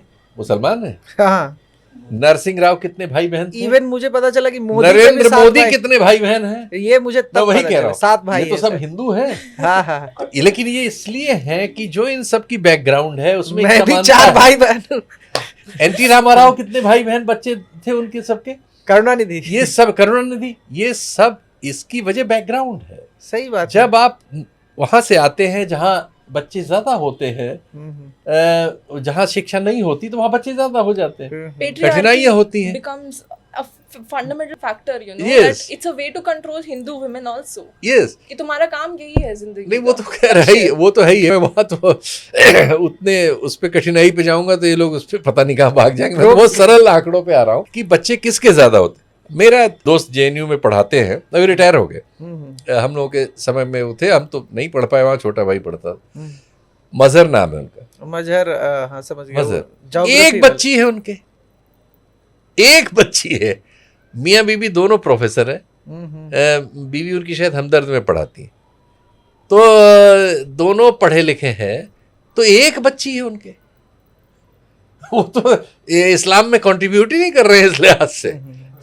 तो ऐसे बहुत सारे हैं जो हमारे आसपास पढ़े लिखे हैं, जो निश्चित तौर पर शिक्षा हो जाने के बाद वो बच्चों की ओर कठिनाई से देखते हैं, चूंकि उनको भी फीस भरनी है, उनको भी अच्छा स्कूल उनके लिए ढूंढना है, उनको भी प्यार से पालना है बच्चों को। और जो वर्किंग क्लास है हमारे समाज का, जिस तक शिक्षा नहीं पहुंची और उसका कोई कल्चर भी डेवलप उस तरह से नहीं हुआ, वो कठिनाइयों में है, तो उसको वो अलग तरह से चीज़ों को सोचता है। उसमें धर्म भी एक रोल करता है, लेकिन उसमें ज्यादातर रोल उसका ये है कि 4 हाथ हमारे हो जाएंगे, 4 बच्चे कमाएंगे, एक आध नहीं भी रहा। मोर्टेलिटी भी पहले बहुत ज्यादा थी औरतों में, तो 8-9 बच्चे होते थे, 3-4 मर जाते थे। अभी हमने सारी दुनिया ने हेल्थ वगैरह पे बहुत सारा काम किया, WHO वगैरह ने, भारत ने भी उसका बहुत इम्प्लीमेंट किया, तो वो सब घटा है, वो सब भी कारण है। तो इन चीज़ों को इस तरह सतही तौर पर वही ले सकता है जिसको वो पॉलिटिक्स करनी है कि 80% आबादी को 14.5% से डरा के रखना है और कहना है कि हिंदू जाग भाई जाग, नहीं तो 47 में मुसलमान प्रधानमंत्री हो जाएगा, एकदम fear mongering 36 में हो जाएगा। हाँ, ये सिंपल है, ये आसान राजनीति है ना। उन सवालों के जवाब नहीं देने हैं। मोदी जी अपने जमाने में प्रचंड बेरोजगारी का कोई जवाब नहीं देंगे। मोदी जी इस बात का कोई जवाब नहीं देंगे कि इतनी डिस्पैरिटी क्यों है। कि अभी हमारी इंडस्ट्री ने तो रिसर्च करके बताया इसी साल शुरुआत में कि हमारे 100 करोड़ लोग 146 करोड़ में कुछ भी खरीदने की ताकत नहीं रखते, मतलब उनकी परचेजिंग पावर नील है 100 करोड़ लोगों की। हम जो कहते हैं दुनिया में कि हम बहुत बड़े बाजार हैं, ये एक मिथ है। हम कैसे सबसे बड़े बाजार हैं? हमारे यहाँ 100 करोड़ लोग तो कुछ खरीद ही नहीं सकते। और देखिए हमारे यहाँ जो महंगी कारें हैं बहुत सी, सबसे बड़ी वाली, इनमें से बहुत सारे लोग वापस चले गए हैं। ये सब कोई नहीं बताता। टेस्ला यहाँ क्यों नहीं कारखाना लगा रहा है? क्योंकि वो जानता है कि उसकी कार के लिए यहाँ बाजार उतना बड़ा नहीं है। भारत बहुत बड़ा देश है, लेकिन बहुत सारी चीजों के लिए बाजार उतना बड़ा नहीं है कि वो यहाँ कारखाना लगाने में आए। और अगर वो लगाने आएगा तो सरकार से बहुत सारी रियायतें लेने के चक्कर में होगा कि आप हमें ये सब दीजिए तब हम लगाएंगे। तो ये है, ये हमारा रियल सवाल है। ये रियल सवाल वो जाने नहीं देते पब्लिक में। वो इस तरह की बातें करते हैं जो बहुत सारे मासेस में, जो हमारे यहाँ गलीबल मास है, गलीबल है, जो किसी भी ऐसे देश में होता है जो विकासशील हैं, जिनमें एक बहुत बड़ी आबादी अशिक्षित है या अर्धशिक्षित है या कुशिक्षित है। हमारे यहाँ बहुत बड़ी समस्या कुशिक्षित है। और आप देखते हैं कि जब उन्हीं में से कुछ लोग निकल के जेएनयू वगैरह चले जाते हैं तो फिर वो आप लोगों की तरह माइक लगा के अब पूरे समाज को हिलाने में लग जाते हैं। उनको लगता है कि उनकी जिम्मेदारियां तो दूसरी हैं, तब वो इस काम में आ जाते हैं, क्योंकि वो तो उस डिस्पैरिटी को रियल भोग के आ रहे हैं ना। Thank you for the compliment. तो आप इनइक्वालिटी, असमानता की बात कर रहे थे, तो हम क्रोनी कैपिटलिज्म की भी थोड़ी बात कर लेते क्यों हैं। नहीं? तो एक मैं रिपोर्ट पढ़ रही थी जो कहती है, इनफैक्ट वो वर्ल्ड इनइक्वालिटी लैब की रिपोर्ट है, जी, which जी, says कि देश का टॉप 1% लोगों के हाथ में देश की 40% संपत्ति है जा चुकी और है। एग्जैक्टली और ये जो गैप है अमीर और गरीब का, ये कॉलोनियल पीरियड में जो गैप था उससे भी ज्यादा है। ज्यादा हो चुका है जी। इफ यू वांट टू तो ऐड। हाँ, तो मेरा बस इसमें एक ये ऐड करना चाहूँगा कि जो क्रोनी कैपिटलिज्म चल रहा है, जैसे मैं अमेरिकन कैपिटलिज्म के बारे में थोड़ा पढ़ रहा था, तो वो जो एक आइडिया देते हैं ना कंपैशनेट कैपिटलिज्म, जैसे ये जो कैथोलिक लोग होते हैं वो बोलते हैं ना, जैसे बहुत सारे वॉरेन बफेट से लेके बिल गेट्स से लेके, वो कहते हैं कि 90% हम डोनेट कर देंगे, हाँ वी आर मेकिंग मनी, है ना, लेकिन हम उसको सोसाइटी के लिए फिर उसको चैरिटी में देंगे। इंडिया में मैं जब देखता हूँ इस तरह का कंपैशनेट कैपिटलिज्म का मतलब बहुत चंद, मतलब एक तरीके से बिजनेसमैन, अगर उसमें आप देख सकते हो टाटा ग्रुप थोड़ी बहुत चैरिटी करता है, या अजीम प्रेम जी और ऐसे हैं, शिव नादर वगैरह, लेकिन अंबानी और अडानी ये जो दो गुजराती भाई है जो भी है, तो इनको मतलब मोदी जी जिस तरीके से वो एक तरीके से मतलब फेवर कर रहे हैं, जो इंडिया का जो रिसोर्सेज है, चाहे वो ज़मीनें हो या फिर एयरपोर्ट हो या और भी चीज़ें हो, वो जब उनको देते हैं और ना उनके एजेंडे में कॉर्पोरेट सोशल रिस्पॉन्सिबिलिटी है या फिर उस तरीके की चीज़ें हैं, तो आपको क्या लगता है कि जिस तरीके से इनइक्वालिटी बढ़ रही है और जो अमीरों के पास या दो लोगों के पास पैसा जा रहा है, तो आने वाले दिनों में कैसा दृश्य होगा? कैपिटलिज्म के बेसिक कैरेक्टर को आपको थोड़ा बताना चाहता हूँ। पहले जो भी रहा हो, लेकिन आज जो अमेरिका का सबसे टॉप कैपिटलिस्ट क्लास है वो नॉलेज पूल से आया है। बिल्कुल बिल्कुल। उसने कुछ न कुछ इन्वेंट किया है, चाहे बिजनेस मॉडल ही सही, कुछ यूनिकनेस उसने पैदा की है, और उस यूनिकनेस को अपनी शिक्षा दीक्षा से जो उस विकसित देश में उसको मिली या जिस एनवायरनमेंट से वो आया, उसने उसको एक सफलता में बदला, और उस जो प्रतियोगिता में के जरिए प्रतियोगिता में था, हाँ। और उसमें उसने उसको सफलता में बदला। चूंकि अमेरिका को ये एडवांटेज था कि वो सारी दुनिया में मार्केटिंग अपनी कर सकता है, बिल्कुल, उसके पास बड़ी सेना है, उसके पास बड़ी कैपिटल है, उसको बड़े फाइनेंसेस मिल सकते थे, ये सब सपोर्ट उसको मिला। लेकिन वो एक नॉलेज पूल से आया। आज वहाँ के पहले टॉप 8-10 जो भी आप लेंगे, चाहे एलन मस्क से शुरू करेंगे तो देखिए उसने एक बिजली की सबसे बेहतर कार दुनिया में सबसे पहले बनाई, टेस्ला, हाँ। जब लोग सोच नहीं रहे थे तब उसने वो रिस्क लिया, और एक उसके बल पे वो फिर और भी जो भी चीजें कर रहा है। दूसरे माइक्रोसॉफ्ट वाले को देखेंगे तो वो विंडोज लेके आया, इसको आप अमेजन वाले को देखेंगे तो वो ऐसा मॉडल लेके आया कि वहाँ वो अमेरिका में कैलिफोर्निया से काम कर रहा है और मैं सुल्तानपुर में गांव में रहता हूँ, मेरे घर में छोटी छोटी चीजें जो पहुंचाने का काम अमेजन कैलिफोर्निया से कर रहा है। ये उसने बिजनेस मॉडल कंसीव किया, बाद में ठीक है 10 दूसरे लोगों ने भी कर लिया। तो ये एक कैपिटलिज्म का ये कैरेक्टर आया।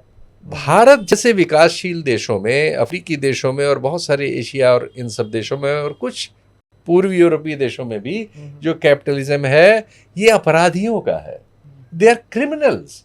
ये राजनीति के साथ मिलके चोरी के पैसे से, भारत में जो एक्स्ट्रा पैसा जनरेट हो रहा है ये चोरी से हो रहा है।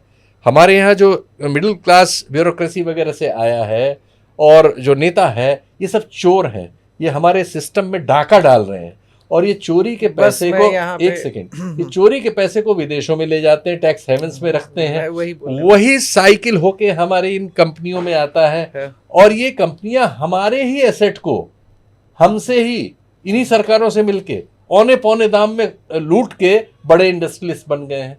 अडानी के किसी प्रोडक्ट की वजह से वो दुनिया में फोर्ब्स में नहीं आया, वो मोदी से दोस्ती की वजह से एसेट्स में वो हो गया। सेबी उसको नहीं पकड़ेगी, पुलिस उसको नहीं पकड़ेगी, कोई उसको पकड़ेगा नहीं, कानून उसको सजा नहीं देगा, वो कोर्ट खरीद लेगा और सब उसके साथ हैं, उसके लिए करोड़ों लोग उसको जिंदाबाद कह रहे हैं, मतलब डकैत को सब जिंदाबाद कह रहे हैं। हमारा समाज तो कमाल हो गया है। यहाँ पे मैं थोड़ा ऐड करना चाहूंगा, ऐसा ही हुआ। हाँ। अंबानी का भी पूरा कैरियर जो है प्रणब मुखर्जी से जुड़ा हुआ है।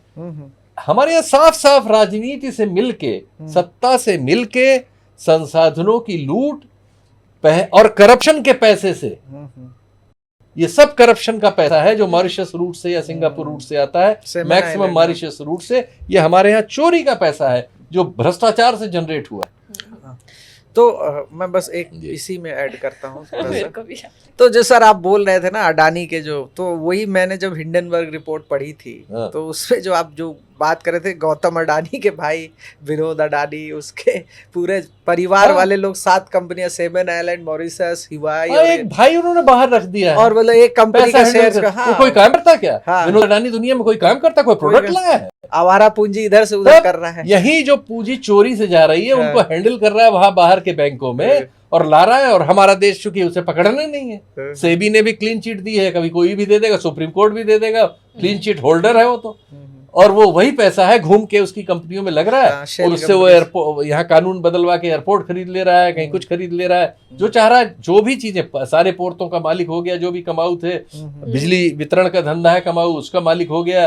बिजली प्रोडक्शन के लिए उसको 1 रुपए पे बिहार ने, अभी गरीब बिहार में 200 करोड़ में जो जमीन पब्लिक से उठाई उसने, सवाल किसानों से 200 करोड़ में सरकार ने, गरीब सरकार चंदे पे चल रही है, उसने फ्री में दे दिया उद्योगपति को। ऐसे कोई, मुझे इन सब के पास 50-50 हजार एकड़ जमीन फ्री में चली गई है। और यूपी का किसान जो है वो 12 एकड़ भी नहीं रख सकता, उसकी सीलिंग लगी हुई है। बिल्कुल बिल्कुल। तो किसान बेचारा वो कंपटीशन में मारा जा रहा है। वो कैसे, इनका यहाँ कोई प्रतियोगिता है ही नहीं, यहाँ लूट है। पॉलिटिशियन से मिलिए, लूट लीजिए, कानून बदलवा लीजिए, कोर्ट को खरीद लीजिए। और रोज आप देखते हैं, हर रोज खबर आती है, इस देश में कोई सेंसिटिविटी नहीं बची है। इन्होंने मार दिया मुसलमान हिंदू में। हम पाते कि पता चला एक क्लर्क पकड़ा गया और उसके यहाँ साहब 7 करोड़ निकल रहा है, 2 करोड़ कैश निकल रहा है। हम पाते हैं कि चुनाव हो रहा है और एक व्यापारी के यहाँ 500 करोड़ निकल रहा है। खबर आ रही कि वो अखिलेश का पैसा है, जैसे ही खबर आती है वो बीजेपी का है, वो खबर ही गायब हो जाती है।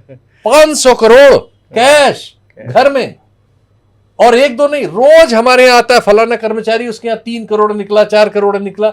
जिसकी पूरी जिंदगी की तनख्वाह 1 करोड़ नहीं है, उस आदमी के यहाँ 4 करोड़ निकल रहा है। और ये एक की बात नहीं, हर एक के यहाँ है। अब तो पहले ये था कि ब्यूरोक्रेसी वगैरह में बहुत सारे जाते थे और उनमें थोड़ा बहुत आदर्श वगैरह था। अब तो 100% हो गया है। नए नए बच्चे जो डीएमएसपी वगैरह बन रहे हैं, सबके यहाँ लूट हो रही है और बेतहा लूट हो रही है। और ये लूट कहाँ जाए, कितना कहाँ खपे, ये घूम फिर के नालियों में होके, हमारे भ्रष्टाचार की नालियों से होके सब विदेशी टैक्स हेवंस में जाता है। और इसी विनोद अडानी टाइप लोग जो हैं, इनको बाहर से हैंडल कर रहे हैं और यहाँ आके ये हमारे एसेट खरीद ले रहा है।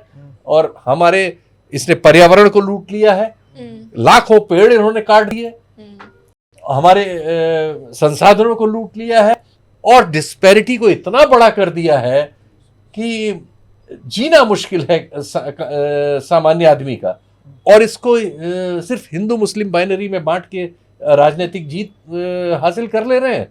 और हमारे यहाँ दूसरे कारण भी हैं, जो मैं बोलता ही हूँ वैसे। हाँ। हमारे यहाँ ये सब कर पाने की सुविधा इसलिए भी है कि हमारे यहाँ एक हजारों साल से एक भयानक कठिनाई हमारे समाज में है, जिसे उस जमाने के लिहाज से वो ठीक रही होगी, लेकिन इस जमाने के लिहाज से उससे बड़ी कठिनाई दुनिया में कोई है ही नहीं। उससे बड़ा मनुष्यरोधी कोई दूसरा तंत्र ही नहीं है। हाँ, नस्ल भेद है दुनिया में, रंग भेद है, लेकिन जो जाति भेद है, ये हमारे समाज की सबसे बुरी और सबसे कठिनाई में डालने वाली हमारी सच्चाई है। और ये इतनी क्रूर और इतनी कठिन है, इतनी कॉम्प्लेक्स है, इसके लिए इतना लिटरेचर मौजूद है, इतना माइथोलॉजिकल ताकत मौजूद है, पूरी कल्चरल हेजमनी मौजूद है, सारे 30 त्योहार उसके हाथ में है। उसने इस समाज को नष्ट करके रखा। हम कभी तरक्की नहीं कर सकते। ये जो भी कथित हमारी तरक्की है पारिस्थितिकी से है। जैसे अंग्रेजों ने हमें गुलाम बनाया, तो हमारे यहाँ 5-10% लोगों को उन्होंने अंग्रेजी पढ़ा दी थी। उस अंग्रेजी की वजह से हमारे यहाँ ये सॉफ्टवेयर इंडस्ट्री पैदा हो गई, क्योंकि हमारा एक्सेंट, और चाइना में एक जापानी या कोरियन या चाइनीज बोलता है अंग्रेजी और हम बोलते हैं, तो हम ज्यादा करीब हैं ब्रिटिश के और अमेरिकन के। तो इसलिए हमारे यहाँ जो ये चल रहा है, ये मतलब ये क्या कहलाते हैं, कॉल सेंटर हमारा दूसरों से बेहतर है। चाइनीज से तो बेहतर ही है, और कोरियन से मैं जानता हूँ इस बात। या इसी वजह से हमें मौका मिल गया कि हमने एक वो कर लिया। इसी वजह से हम फार्मास्यूटिकल में थोड़ा बहुत हो गए, क्योंकि हम नकली उनकी नकल वकल करने में पहले पहुंच गए। 10% हमारे अंग्रेजी पढ़ा हुआ आदमी था। अब एशियन कंट्रीज ने सबने कर लिया। चाइना ने अपने यहाँ 15% लोगों को अंग्रेजी पढ़ा दी, जापान ने भी कर लिया, तो ओरिया में तो खैर अमेरिकन सेना ही पड़ी, तो उन्होंने भी कर लिया। तो अब धीरे धीरे वो एरिया भी हमसे छीनता जा रहा है। तो हमारे पास तो सफलता के पिछले 70-80 साल में बहुत सारे मानक है ही नहीं। कौन सा एरिया है हमारा, हमें किस बारे में जाना जाता है? झूठ बोलना और कपड़े बदलना थोड़ी हमारी सफलता है, या दूसरे से जबरदस्ती गले मिल जाना और झूठ मूठ में कहना कि हमने तीर मार दिया, और यहाँ से कुछ लोगों को भेज देना कि वो जाके रोने लगे कि अरे साहब ये तो हमारे भगवान आ गए, इन्होंने देश को कहाँ पहुंचा दिया। पासपोर्ट रैंकिंग में पीछे जा रहा है और हमें कहा जा रहा है कि हमारे देश का डंका बज रहा है। लेकिन मूर्खों का इतना बड़ा रेवड़ पैदा कर लिया इस जाति व्यवस्था ने कि उसमें इसको मानने वाले गली गली में मौजूद है। और संवाददाता दूसरा सवाल करे कि भाई ये तुम्हें पता कैसे चला, तुम कभी विदेश गए हो? नहीं सर। कितना पढ़े हो? मुश्किल से पता चलेगा कि बीए पास है, या वो भी पता नहीं कैसे किए हुए है। और विदेश नीति पे बता रहा कि हमारा डंका बज रहा है, क्या उसे कुछ नहीं पता। क्या कहता था अमेरिका? क्या कहता था अमेरिका कह रहा है। और तो यही लोग फिर लड़ते हैं इन पूंजीपतियों को प्रोटेक्ट करने के लिए कमेंट सेक्शन, इसलिए कि उनके पास ये जो एरिया है इस पे कब्जा कर रखा है ना। देखिए ये आप तो उसमें कम्युनिकेशन में पीएचडी कर रहे हैं एक एरिया में, तो आप देख रहे हैं कितना कंटेंट जनरेट वो कर रहे हैं। एग्जैक्टली। ये देखिए कि सांप्रदायिक कंटेंट कितना जनरेट हो रहा है। आप लोग इसका उत्तर हमें बेहतर दे सकेंगे, वो उनका पूरा पीएचडी उसी पे है। तो हाँ, तुम जान रही होगी कि कितना कंटेंट वो जनरेट कर रहे हैं। पहले ही कल्चर उनके कब्जे में है, सारा माइथोलॉजी उनके कब्जे में है, सारा माइथोलॉजी उस सबको सही ठहरा रहा है जिसमें वो पैदा हुए, जिससे बड़े हुए। तो जो बेचारा पिछड़ी और दलित जाति से आ रहा है वो पैदा ही उसी से हो रहा है। वो दुर्गा पूजा में जा रहा है, वहां जा रहा है, तो वो देख रहा है कि सब देवता वगैरह तो सब बड़ी जातियों के हैं, हमारा काम तो सेवा हुआ करना बताया गया है। वो बेचारा उस वहां से आ रहा है, फिर उसके दादा बाबा बता रहे हैं कि साहब वो तो ठाकुर साहब हैं, वो फलाना पंडित जी इनके पैर छुओ। वो सारा कल्चर आपको स्लेव बना रहा है। राइट। उस स्लेवरी से निकालने के लिए शिक्षा औजार है, लेकिन वो शिक्षा जेएनयू वाले क्लास की हो तब, वो नीचे है ही नहीं है। नीचे भी वही शिक्षा का मॉडल है, और अभी जो ये दौर आ गया ये लोग उसी शिक्षा को फिर लागू करना चाहते हैं, ज्योतिष शास्त्र जिसमें पैर छुआएंगे और वो अजीब अजीब चीजों को कहेंगे कि गाय ऑक्सीजन इनहेल भी करती है, एक्सहेल भी करती है। बताइए ये सब, हाँ ये सब कोई जज कहेगा, कोई प्रोफेसर कहेगा, एक वो पता चलेगा कि इसरो का साइंटिस्ट वो नारियल लेके पूजा करने जा रहा है। तो ऐसे में बेचारा वो बच्चा जो पिछड़ी जाति दलित जाति से आ रहा है, जिसके पास संसाधन नहीं है, जिसके आस पड़ोस में कोई सफलता नहीं है, उसे इन चीजों से ऊपर लाया जा रहा है और कहा जा रहा है कि मुकाबला करो। और तुमने तो आरक्षण ले लिया है, 1.5% भी नौकरी नहीं है सरकारी, वो और कम होती जा रही है, प्राइवेट में कहीं है नहीं, सब जगह तुम हो। लेकिन उसको कहना है कि नहीं, वो बेचारा साबित करे। तो एक बहुत बड़े समाज को हमने प्रतियोगिता से बाहर करके एक ऐसी, जैसे ये नेपोटिज्म वाली बात है, हाँ। यहाँ तो पूरा एक समाज का एक बहुत बड़ा हिस्सा ही नेपोटाइज्ड है। भाई आप देखिए हमारे यहाँ, मुझे भी ये बेनिफिट मिला है, सबको मिलता है। अगर हम अपर कास्ट से आते हैं तो कंपैरेटिवली हमारे जॉब्स के या इस सब चीजों के कनेक्शंस उससे ज्यादा होते हैं जो हमारी जातियों से नहीं आ रहा, प्रिविलेज जो प्रिविलेज नहीं है। तो ऐसे जॉब्स जो ज्यादा होते हैं, जैसे एक जमाने में एक स्टडी हम लोगों ने की थी यूपी में क्या हुआ, यूपी जब आजादी के बाद गठित हुआ तो यूपी में ज्यादा मुख्यमंत्री ब्राह्मण तो हुए ही, लेकिन वो पहाड़ी ब्राह्मण भी थे। हाँ, वो उधर वाले पंत साहब थे, बहुगुणा जी थे, नारायण दत्त तिवारी थे, ये सब पहाड़ से आए थे। तब उत्तराखंड उत्तर प्रदेश में ही था। तो आप अचरज करेंगे कि जो तीसरी और चौथी श्रेणी के कर्मचारी थे मतलब विधानसभा में, विधानसभा में तीसरी चौथी के कर्मचारियों में ज्यादातर पहाड़ी थे और ब्राह्मण थे। पानी पिलाने वाला भी ज्यादा उनका वो थे। तो ये नेचुरली हो जाता था। क्या होता था कि कोई वहां से आया, उनके गांव का, उनके इलाके का है, पंडित जी पैर छुआ, उसने नमस्ते किया, एक लड़के को हमारे नौकरी लगवा दीजिए, एक लड़के को। देखिए अब यहाँ कोई प्रतियोगिता नहीं हुई, एक कनेक्शन था। उन्होंने कहा अरे यार कहीं रख लो इसको, कहीं लगा दो, किसी अफसर को कह दिया। उस जमाने में उस तरह से था, पता चला चपरासियों में उनका बहुमत हो गया। अरे वो ऐसा ऐसा थोड़ी था कि चपरासी का काम जो पिछड़ी जाति का, दलित जाति का या आदिवासी का आदमी नहीं कर सकता था। जगन्नाथ मिश्रा के बारे में भी कहा जाता था उनके नहीं, ये कारण। मैं स्वाभाविक तौर पर ऐसे हुआ, इसमें कोई षड्यंत्र नहीं था, ये हमारे इनहेरिटेड षड्यंत्र है हमारे सिस्टम में। जो कास्ट सिस्टम है वो षड्यंत्र उसमें इनहेरिटेड है, और जो कि प्रिविलेज उसकी वजह से ये हो गया। जैसे हमें नौकरी मिली मान लीजिए, तो हम अपर कास्ट से थे, कुछ लोगों को जानते थे जो पत्रकारिता कर रहे थे वो भी अपर कास्ट के थे। निश्चित तौर पर अगर कोई पिछड़ी जाति के लड़के को वो चीज़ करनी होती शायद उसको मुश्किल होती। हमें कुछ सहूलियत हुई उससे कि उन्होंने देखा कि मेरे नाम में सिंह लगा है, तो उन्होंने कहा भाई ये कुछ करना चाहता है तो कंपैरेटिवली चलो अच्छा कर लीजिए, ये कर लीजिए, ट्रांसलेशन कर लाइए, अच्छा आप ये आपने ठीक नहीं लिखा, इसको उनका पढ़ लीजिए, उनका हमने पढ़ा, वो भी हमारे इस हिसाब के थे, और हमें एक मौका मिल गया, हमने करना शुरू किया, हम पत्रकार बन गए। लेकिन मैं समझ रहा हूँ कि किसी आदिवासी लड़के से अगर मैं कहूँ जो जीवन में उन पत्ता और उसमें खा के आया है और बड़ी मुश्किल से वहां तक पहुंचा होगा, तो उसे तो देखते ही पहले जो आदमी ने मुझे मौका दे दिया उसको कहे तुम कहाँ आ गए, तुम जाओ पानी लेके आओ। तो ये एक नेचुरल हमारे यहाँ प्रॉब्लम है जो हजारों सालों में बिल्ड की गई है, और इसको एक बहुत बड़े ऑपरेशन की जरूरत है और लंबे समय तक, ये हजारों साल में पैदा हुई है, और एक बहुत बड़ा हिस्सा इसको स्वाभाविक समझता है, ये भी जान लीजिए।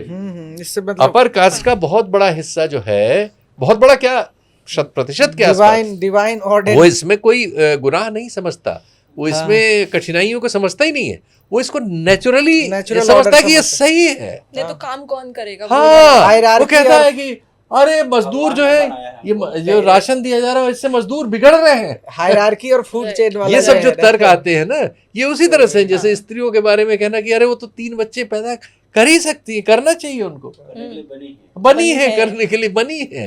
तो स्त्री में कोई स्त्री बैठ के सवाल कर सकती है और ये काम कर सकती है, ये तो सोच से परे है ना। तो ये बहुत जरूरी है कि भारत के बारे में बात करते समय ये बात जरूर हो किसी भी जी। लेकिन बीजेपी आरएसएस वाले तो चाहते नहीं है कि उस सिस्टम से बाहर निकले SC ST OBC का बच्चा। इनके खुद के लीडर्स कहते हैं कि अनुराग नहीं, उन्होंने तो मंडल कमीशन के मामले पे सरकार गिरा दी थी। आज वो कुछ कहें, आज वो पिछड़ा प्रधानमंत्री बेच रहे हैं, एक झूठी बात, लेकिन मंडल कमीशन लागू हुआ, इस बात पर उन्होंने लिख के सरकार गिराई थी। अनुराग ठाकुर एक स्कूल में जाके कहते हैं कि पहले जो एस्ट्रोनॉट थे वो हनुमान जी थे। तो मतलब ये तो चाहते नहीं है कि हम जो बच्चे हैं वो कॉन्शियस हों अपने समाज को लेके। वो पहले पत्रकार नारद थे, नहीं वो कॉन्शियस हो, लेकिन साथ में इस बात पे भी कॉन्शियस हो कि हनुमान जी ने पहला किया था। पहले पत्रकार नारद थे। इनके खुद के बच्चे जो है फॉरेन यूनिवर्सिटीज में पढ़ते हैं। जाहिर है, जो जब डिस्पैरिटी होगी, आपके यहाँ एजुकेशन नहीं होगी, या आपके यहाँ मास्टर बनाने की एजुकेशन नहीं होगी, इन्वेंटर बनाने की नहीं होगी, तो आप तो जाहिर है वहाँ भेजेंगे जहाँ होगी। आप कैपेबल हैं, आप भेज सकते हैं, लेकिन एक बहुत बड़े समाज को आपने इस लायक रखा ही नहीं कि वो यहीं के स्कूल में जा सके। अब तो यूनिवर्सिटीज़ वगैरह में जो फीस बढ़ा दी हैं, अब तो एक बहुत बड़े समाज को, जब से मोदी जी आए हैं एजुकेशन में, तो इन्होंने अब एजुकेशन पॉलिसी तो बहुत लोगों को वैसे ही रोक रही है, कमोडिटी बना दिया है। NFS पे इनको कुछ बोलना नहीं है। जब आप पिछड़ी या इनकी बात करेंगे, वो कहेंगे हमारा तो प्रधानमंत्री पिछड़ा है, हमारे तो राष्ट्रपति जो है दलित जाति से हैं, आदिवासी जाति से हैं, ये कह के वो सारे जो असिस्टेंट प्रोफेसरों में मौका जिनको मिलना है वो सब खा जाएंगे, प्रोफेसर बनाने का मौका खा जाएंगे, किसी यूनिवर्सिटी का VC बनने का तो चांस ही नहीं है। शिक्षा में और जुडिशरी में, प्रेस में, हायर ब्यूरोक्रेसी में एक तरफा बना हुआ है 80 साल के बाद भी, और आपको फील भी नहीं हो रहा है। पूरे प्रेस में आप ये सवाल को डाल के देखिए, उनको फील ही नहीं हो रहा है कि तुम्हारा पूरा न्यूज रूम जो है अपर कास्ट का क्यों है। आबादी में तुम 15% हो और पूरा न्यूज रूम तुम्हारा अपर कास्ट का है 15% का, तुम्हें फील नहीं हो रहा कि ये कितनी बड़ी गड़बड़ी हो रही है, और क्यों है ये मेंटेन क्यों है। कम से कम ये तो आओ कि हाँ यार ये है, ये तो बदलना चाहिए।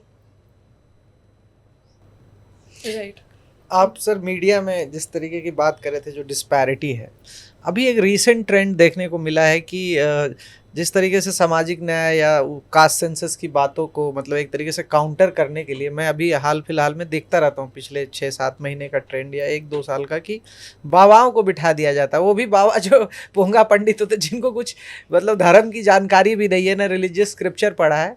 और अब जब धर्म वर्सेस जब जाति आएगी, मंडल वर्सेस कमंडल, मतलब दूसरे शब्दों में कहे तो मतलब होता है ना कि जब मैं 90s का हूँ तो मेरे को एक ट्रेंड याद आता है कि 2014 से पहले, मतलब मोदी जी के आने से पहले एक ट्रेंड होता था अंधविश्वास और होता था ना, वो चीज़ें होती थी। और 2014 के बाद आप देख ही रहे हिंदू मुसलमान डिबेट। तो आपको क्या लगता है किस दिशा में जा रहा है ये सारा? अभी तो सारी दुनिया में, चूंकि देखिए विकास के साथ समस्याएं भी आती हैं। तकनीक ने क्या कर दिया है कि अब सारी सोसाइटी मॉनिटर्ड है इस समय। सारी सोसाइटी सेग्रीगेट की जा सकती है, छांटा जा सकता है कि आप क्या सोचते हैं और मैं क्या सोचता हूँ। ये सोचने वाले इधर, अब फेसबुक तो यही करता है, आप जब जाएंगे आप जैसा लिखते बोलते हैं आपको उसी तरह के लोगों में वो डाल देगा। हाँ। आप वहीं खत्म हो जाएंगे। एल्गोरिदम ऐसा ही वो माल बेचने के लिए करता है कि आदमी किस इकोनॉमिक क्लास का है, किस मेंटल स्टेट का है, क्या पसंद करता है क्या ना, ये सब चीजें करने के लिए मशीन बन गई हैं। और ये मशीन बड़े सफलतापूर्वक वो तो बिल्कुल एक्यूरेट कर सकती हैं। तो ये तकनीक के विकास से नकारात्मक चीज़ों को लोगों में पहुंचाना और लोगों को उसकी ओर, अब तो ये नोम चोम्स्की साहब ज़माने से पहले लिख के 34 साल पहले लिख के कि कंसेंट जो है हम, ये तो हम जानते थे पहले से भी कि कंसेंट हमारी नहीं होती, उसमें बहुत हस्तक्षेप होता है। लेकिन अब तो वो कह रहे हैं कि कंसेंट पूरी मैन्युफैक्चर की जा सकती है। डेफिनेटली। इसलिए कि आप जिन टूल्स पे, जैसे हम लोग जिन चीज़ों पे काम कर रहे हैं, ये सब चीज़ें जो है एल्गोरिदम से और टेक्नोलॉजी से मॉनिटर्ड है। और इसमें ज़रूरत की चीज़ें कहाँ कितनी जानी है ये कहीं कोई डिसाइड कर सकता है।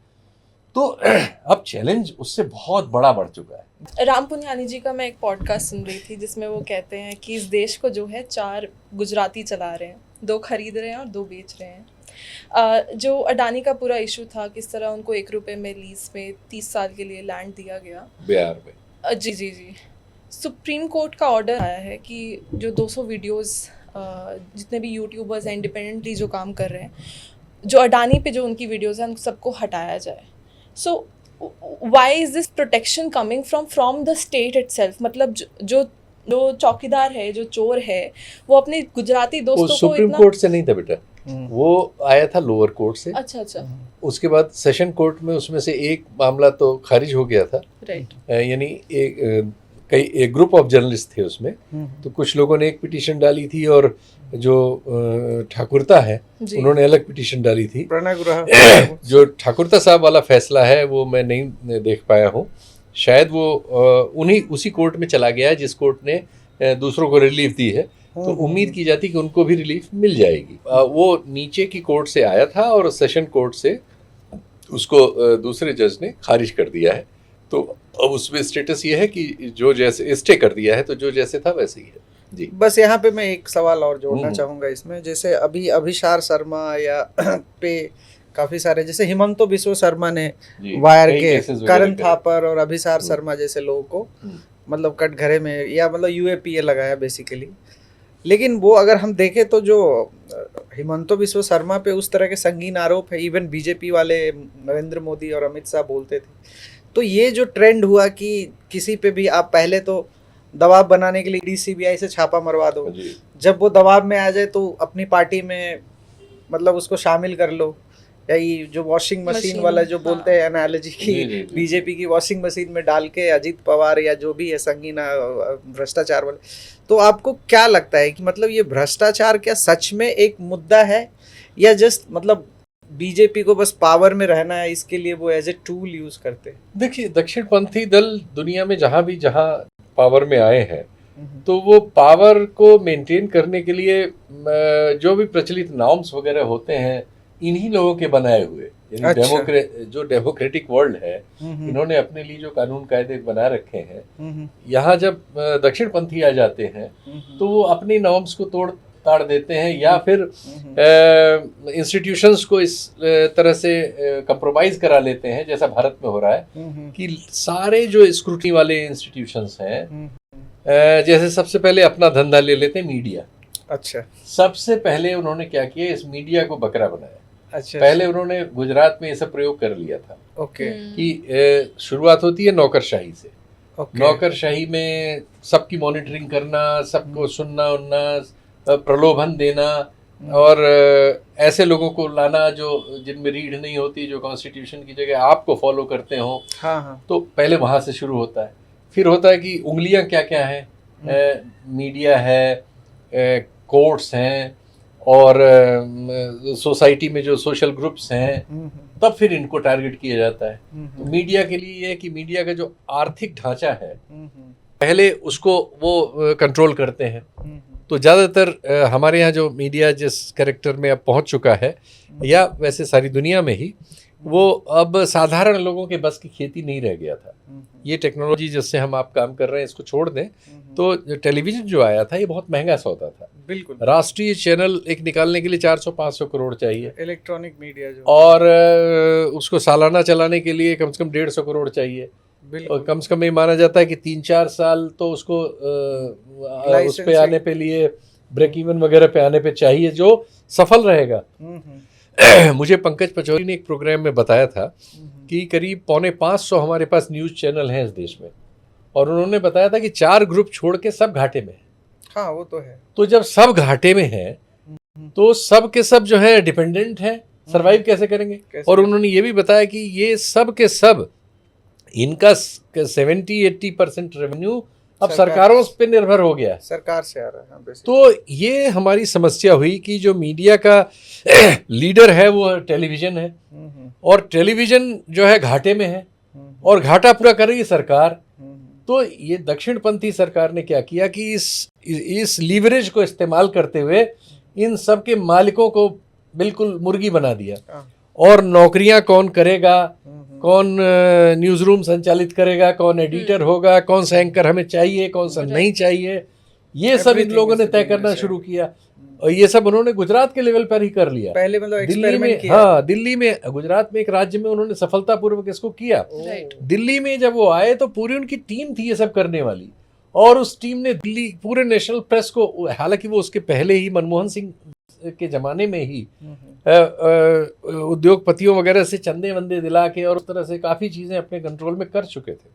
यहाँ आने के बाद तो उन्होंने एकदम बिल्कुल ख़त्म कर दिया, और नौकरियों से उन लोगों को छंटवा के निकलवा दिया जो लोग ऐसा वो समझते थे कि वो सवाल कर सकते हैं, या उनमें जर्नलिस्टिक एटीट्यूड है, या जिनको वो कहते हैं मोदी विरोधी थे। तो जो भी सत्ता से सवाल करेगा वो विरोधी नजर आएगा। और एक ज़माने तक मनमोहन सिंह से सारा प्रेस सवाल करता था, तब क्या था, और इतना बड़ा फर्जी आंदोलन, अन्ना आंदोलन को पूरे मीडिया ने तो हवा में किया। तो वो सब, हाँ, तब सब जर्नलिज्म वो नेकी कर रहा था। आपके ज़माने में तो इन्होंने बिल्कुल छांट के बाहर करा दिया सबको। ज़्यादातर इनके दोस्तों ने खरीद लिया, अंबानी लगभग सभी में हिस्सेदार हैं या मालिक हैं। एनडीटीवी को अडानी साहब ने खरीद लिया। तो इन्होंने पूरे मीडिया को खरीद के अपनी मुट्ठी में कर लिया। और अब तो कहा जाता है, कई लोग इसको कह चुके हैं, कांग्रेस के कई प्रवक्ता, सुब्रमण्यम स्वामी और अन्य, कोई हिरन जोशी नाम के एक ऑफिसर है पीएमओ में, जो ये सब कंट्रोल करते हैं। ये सारे एंकर्स एक जैसे ट्वीट जब हमें करते हुए मिलते हैं तो वहीं से आता है। बिल्कुल, कई बार तो कट पेस्ट मिलते हैं हमें, कि वो लोग ये भी नहीं देखते कि इसको दूसरे ने भी लगाया होगा। मेरे ख्याल से एक व्हाट्सएप ग्रुप होगा। यस, व्हाट्सएप ग्रुप में सब हैं, उनको निर्देश आते हैं, वही वो ट्विटर पे, हाँ, ये सब लोग करते हैं। और उनका अपना आईटी सेल में जो लाखों का नेटवर्क है उनका ऑल इंडिया, वो किसी भी चीज़ को इस देश में चाहे तो फैला सकते हैं, किसी को भी मतलब डैमेज कर सकते हैं, किसी को भी डिस्क्रेडिट कर सकते हैं, किसी को भी संदिग्ध कर सकते हैं। और वही तय करते हैं इस देश में, जब से वो लोग हैं, कि शाम की बहस इस देश में क्या होगी, कल की सुबह अखबार की हेडलाइन क्या होगी। पूरा हेडलाइन मैनेजमेंट और पूरा जो डिस्कशन मैनेजमेंट है, विमर्श जिसे हम कहें हिंदी में, वो उनके कब्जे में है। इसको चैलेंज मिला है टेक्नोलॉजी के उस हिस्से से जो इनके हाथ में नहीं है सीधे सीधे, हालांकि उसको भी इन्होंने परोक्ष रूप से काफ़ी हद तक कंट्रोल कर रखा है, लेकिन चूंकि वो टेक्नोलॉजी के सेंटर यहाँ नहीं, अमेरिका में है, और उतना आसान उसको उतना नियंत्रित करना आसान नहीं है, लेकिन फिर भी वो काफ़ी हद तक उसको भी नियंत्रित कर लेते हैं। और अब तो बहुत सारे वीडियोस वगैरह वो हटवा देते हैं, होम मिनिस्ट्री से एक चिट्ठी चली जाती है या इंफॉर्मेशन उससे, तो ये लोग भी यूट्यूब वगैरह भी वीडियोस हटा देते हैं बहुतों के। एक मैं अपना, ये हमारे चैनल से रिलेटेड चीजें हैं जी। हमने शुरुआत में काफी सारे पॉडकास्ट से कुछ रील्स डाले थे जी, तो उस पे यूट्यूब, चूंकि हमारे व्यूज थे नहीं, सब्सक्राइबर थे नहीं, जब से हमने कुछ ऐसे रील्स डालना शुरू किया जिसमें मोदी का मतलब एंटी मोदी बोल सकते हैं, तो मैं देख रहा हूँ कि इतनी ज्यादा सर्वेलेंस बढ़ गई यूट्यूब की कि उन्होंने 2 नोटिफिकेशन भेजा और 2 वीडियो को कुछ न कुछ बोल के, जबकि वो सेम तो उन्होंने पहले तो अप्रूव किया था, बाद में आप 6 महीना बाद कह रहे हो कि वो वीडियो हमारे गाइडलाइन से मैच नहीं करता, बिकॉज आप कांस्टेंट सर्विलांस चल रहा है। यस, हर उस कंटेंट पर एक चीज मैं यहाँ मेंशन कर रहा हूँ, क्योंकि बहुत सारे लोग नहीं जानते हैं कि यूट्यूब की जो रीसेंट पॉलिसीज आई है 1.5-2 महीना पहले, उसमें वो कह रहे हैं कि हम बिना नोटिस दिए आपका चैनल डिलीट कर सकते हैं, and you have 1 year to मतलब अपील करना है। वो इसका मतलब आप 1-2 बार बताओगे भी नहीं कि आपका ये है। बहुत लोगों के साथ ऐसा हुआ है और उसके बाद उनको बड़ी कठिनाई से अपना वापस हुआ है। तो ये आप सब लोगों के लिए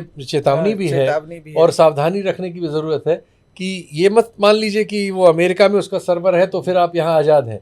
उन सब पर भी बहुत नियंत्रण है, बहुत ज्यादा। और एक थोड़ा दुर्भाग्यपूर्ण ये जरूर है कि ये जो माध्यम मिला, इससे आप आज़ादी का थोड़ा उपभोग कर पाए। इसमें हमारे बहुत सारे दोस्त जो हैं और बहुत सारे लोग जो इसमें पैसा वैसा कमाने के लिए जल्दबाजी में हैं, वो भी बहुत तरह के ऐसे थंबनेल लगाते हैं जो सच नहीं होते, और उन्होंने भी इसको बहुत दूषित कर दिया है। इस माध्यम के एक बहुत बड़े हिस्से को वो रोज मोदी की सरकार गिराते रहते हैं झूठी खबरों से, या वो नीतीश कुमार के बारे में इस तरह से, या जिसको भी चाहेंगे वो रोज वहां पता लगेगा कि समर्थन वापस कर रहे हैं नायडू, और तमाम इस रहस्यमयी खबरें चलाते रहते हैं। ये भी एक बहुत बड़ी समस्या है। लेकिन अब हमारे जैसे देश में जहाँ इतनी बेरोजगारी है, बहुत से लोगों का यही सब रोजगार है। मैं इस पे रील बनाना भी एक रोजगार है। 9 लाख लोग, ये भी पंकज पचौरी ने अपने प्रोग्राम में बताया था कि 9 लाख लोग इस देश में रील बना के जिंदा है। वो 5,000-10,000 से लेके और कई ज्यादा भी उससे कमाते हैं और उससे उनका सांस चल रही है। इसीलिए ये इस तरफ की एक दौड़ मच गई है, और बहुत सारी घरेलू स्त्रियां वगैरह जिनको 500 रुपए में वोट के लिए खरीद लिया जाता है, अगर उनको 5,000 रुपए रील के महीने में मिल जा रहा है तो उनको तो बहुत बड़ी रकम है। तो इसलिए बहुत सारे लोग अब हम देख रहे हैं कि रील वाले धंधे में है, और जाहिर है उसकी कंटेंट वैसी ही होती है जो किसी तरह पॉपुलर हो सके, सारे कंप्रोमाइजेस के साथ। बस ये सब चैलेंज है। एक सवाल, चूंकि आपने जो बताया अभी कि किस तरीके से अल्टरनेटिव मीडिया में भी कुछ ऐसी चीजें हो रही है, कुछ नहीं बहुत कुछ मत कहिए, एक मेरा उनकी मेजॉरिटी हो गई। तो वो जब जैसे आप बोल रहे थे ना कि आज इसने नीतीश कुमार को प्रधानमंत्री बना दिया, कल राहुल गांधी को, परसों चंद्रबाबू नायडू को, तो सेम बात है, कभी मायावती, कभी अखिलेश, कभी ये, कभी तो मतलब ये जो आया है ना, जिसकी वजह से मैं एक क्रिटिक आपके मतलब जिस अब लेफ्ट लिबरल अगर जिसको बोला जाता है, लेकिन ज़्यादातर जो आपके जो क्रिटिक है या जो आपके राइवल है जो गोदी मीडिया है, उनका कहना है कि आप भी तो वही कर रहे हो, ऑपोजिशन के लिए फील्डिंग कर रहे हो, न्यूज़ पेडल कर रहे हो। तो आपका क्या कहना है कि आपका मैं एक पोस्ट भी पढ़ा हूँ फेसबुक पे, क्योंकि हम जब आपके बारे में पता चला तो उसमें आपने मेरे ख्याल से पत्रकारिता का जो असली परिभाषा है उसमें कई लोग आपसे डिसएग्री भी कर रहे थे। आपने बोला कि तटस्थता मतलब न्यूट्रलिटी होनी चाहिए, न्यूट्रलिटी ऑन फैक्ट्स, न्यूट्रलिटी तो हो नहीं सकती, लेकिन फैक्ट्स में तो आप रियल है ना, फैक्ट्स में तो रियल वो फैक्ट्स के बेस पे है। वो जिन लोगों ने उसका रिएक्शन दिया वो वामपंथी लोग हैं, और उनका ये था कि सब न्यूट्रलिटी तो हो नहीं सकती, ये तो संभव नहीं है। उनकी बात सैद्धांतिक रूप से सही है, मैं उससे सहमत हूँ, लेकिन आप फैक्ट्स में अगर गालमेल करते हैं कि आपके पास कोई सोर्स नहीं है इस सरकार में, लेकिन आप कह रहे हैं नीतीश कुमार वापस लेने जा रहे हैं समर्थन, और आप उस कहानी को रच बस रहे हैं और झूठ बोल रहे हैं बहुत सारे, तो ये चीज ये तो फिर दरअसल यही होता है कि आप किसी भी धारा में, किसी भी चीज में शुचिता तभी ला सकते हैं जब जो भी उसके प्रिंसिपल्स हैं उनको आप समझें भी, ये नहीं कि नारा लगा दें। सिर्फ हर चीज को नारे में बदल के सरल कर लेना, उससे कई बार चीजें विकृत हो जाती, जैसा हो गई है इस समय। जी या चल। सो एक इनकम टैक्स बिल लाने की कोशिश की जा रही है जिसके जी तहत जी गवर्नमेंट जो है, because we were talking about surveillance state में कैसे कन्वर्ट किया जा रहा है through all these social media platforms also, तो government is trying to get into the WhatsApp chats, emails में वो आम लोगों के घुसना चाह रही है। मुझे ऐसा लगता है कि ये बुलडोज करने का नया तरीका गवर्नमेंट ढूंढना चाह रही है। तो प्राइवेसी, बेसिकली प्राइवेसी का जो इशू है वो बहुत ही इम्पोर्टेंट इशू है। लेकिन एक तरफ देखें तो जब इलेक्शन कमीशन से जब बोला जाता है कि आप फुटेजेस रिलीज़ करिए, तो वो कहते हैं बहन बेटियों का सवाल है, उनकी प्राइवेसी का सवाल है। तो यहाँ पे जो प्राइवेसी का क्वेश्चन है, दूसरी तरफ इनकम टैक्स बिल के ज़रिए जैसे वो प्राइवेसी को इन्वेड कर रहे हैं, वहाँ पे बहन बेटियों का प्राइवेसी का सवाल नहीं है। देखिए, वो तो बहुत हॉलो आर्गुमेंट है जो इलेक्शन कमीशन ने दिया। उसको तो किसी इलेक्शन कमिश्नर्स ने जो रिटायर हुए हैं, एक ने भी उसको ठीक नहीं माना, कुरैशी साहब। और वो ठीक है ही नहीं। खैर, उसकी तो बात छोड़ ही दें। ये सरकार और इस तरह की सरकारें ये चाहती हैं, और जहाँ जहाँ इस तरह की सरकारें वो ऐसा करती हैं कि मैक्सिमम इंस्टीट्यूशंस इनके पास जो हो वो सर्वेलेंस का काम करें, आबादी का सर्वेलेंस। तो अभी इनके पास ईडी है, सीबीआई है, पुलिस का एक सीओ लेवल का अधिकारी किसी का भी फोन उन टेप करा सकता है, कराता ही है। सीधे सिद्ध नहीं किया जा सकता, लेकिन बहुत सारे इसके तथ्य हैं कि पेगासस भी है इनके पास भी है। और उसको हमने देखा ही है कि वायर वगैरह वालों ने अपने टेस्ट वेस्ट जो कराए थे, उनके फ़ोन उन सुने जा रहे थे, ये माना ही गया। हालांकि वो कहा जाता है कि वो डिफेंस प्रोडक्ट है, डिफेंस में ही होना चाहिए। अब पता नहीं वो कहाँ कहाँ हो रहा है, चूँकि हम सप्लाई भी नहीं है चीज़ों के। लेकिन हम ये बिल्कुल जानते हैं कि इनको मैक्सिमम एजेंसीज़ में ये राइट इनको चाहिए। और दूसरे, ये ऐसे कानून बना लेते हैं जिसमें लोगों को जेलों में डाल सकें, तंग कर सकें, डरा सकें। आबादी, इनका दो ही काम होता है, एक तो सर्वेलेंस और दूसरा डराना। क्योंकि ये चाहते हैं लोग डरते रहें और उसमें फिर बोले नहीं, सवाल नहीं, और उनको ऐसे कानून बना लें जिनमें जेल में डाल दिया। तो जैसे जेएनयू का लड़का वो जेल में है, 5-5 साल हो रहे हैं, और बच्चे कई जेल में हैं, कई जगह माइनॉरिटी के लोगों के साथ ये अत्याचार करते हैं। उनके घर वर गिराने का काम है। सुप्रीम कोर्ट का ऑर्डर है, लेकिन इसके बावजूद उसमें तकनीकी रास्ते, लूप होल निकाल लेते हैं। और चूंकि हमारी कोर्ट्स भी अजीब हैं, उनके अपने ऑर्डर इम्प्लीमेंट नहीं हो पाते, लेकिन वो उसको बहुत मॉनिटर नहीं करती। काम का बोझ बहुत है, देश की आबादी बढ़ी रही है, उतने कोर्ट्स और उतने जजेस नहीं बढ़ रहे हैं, उतने क्वालिटी जजेस नहीं हैं, उनके अपने संकट हैं। ये सब चीज़ मिलके सरकारों को फायदा पहुंचाती है, सरकारों के लिए चीज़ें आसान कर देती है। मुझे लगता है कि इस तरह के जो बिल है, they are trying to turn every citizen into a suspect, कि आपको प्रूव करना है कि आप क्रिमिनल नहीं है। जी। पहले जो ओनस था वो स्टेट पे था। सवाल क्रिमिनल का है नहीं, आपको एक्चुअल में ये प्रूव करना है कि आप प्रो गवर्नमेंट हैं कि नहीं। अच्छा। और प्रो गवर्नमेंट में भी अगर कोई तानाशाह है इंडिविजुअल, तो आप प्रो हिम है, हिम और हर हैं कि नहीं, अदरवाइज खत्म। राइट। और इसी कॉन्वर्सेशन को मैं एक्सटेंड करना चाहूँगी, क्योंकि आपने पेगासस का नाम लिया। एक और इजरायली सॉफ्टवेयर की अभी बात हो रही है, आपने उसके बारे में शेयर भी किया था, वहीं से उठाया हमने। वो गार्डियन वालों ने उसको किया है, रील भी बनाया। अच्छा, तो मेरा नहीं काम है, मैंने लिखा उसमें गार्डियन का है वो। तो वही है कि इजराइल ऐसे का जो अब रोल ये तो है, 2-3 चीजें पब्लिश हो गई, इसलिए इसकी चर्चा में हमें पता है कि पेगासस का है।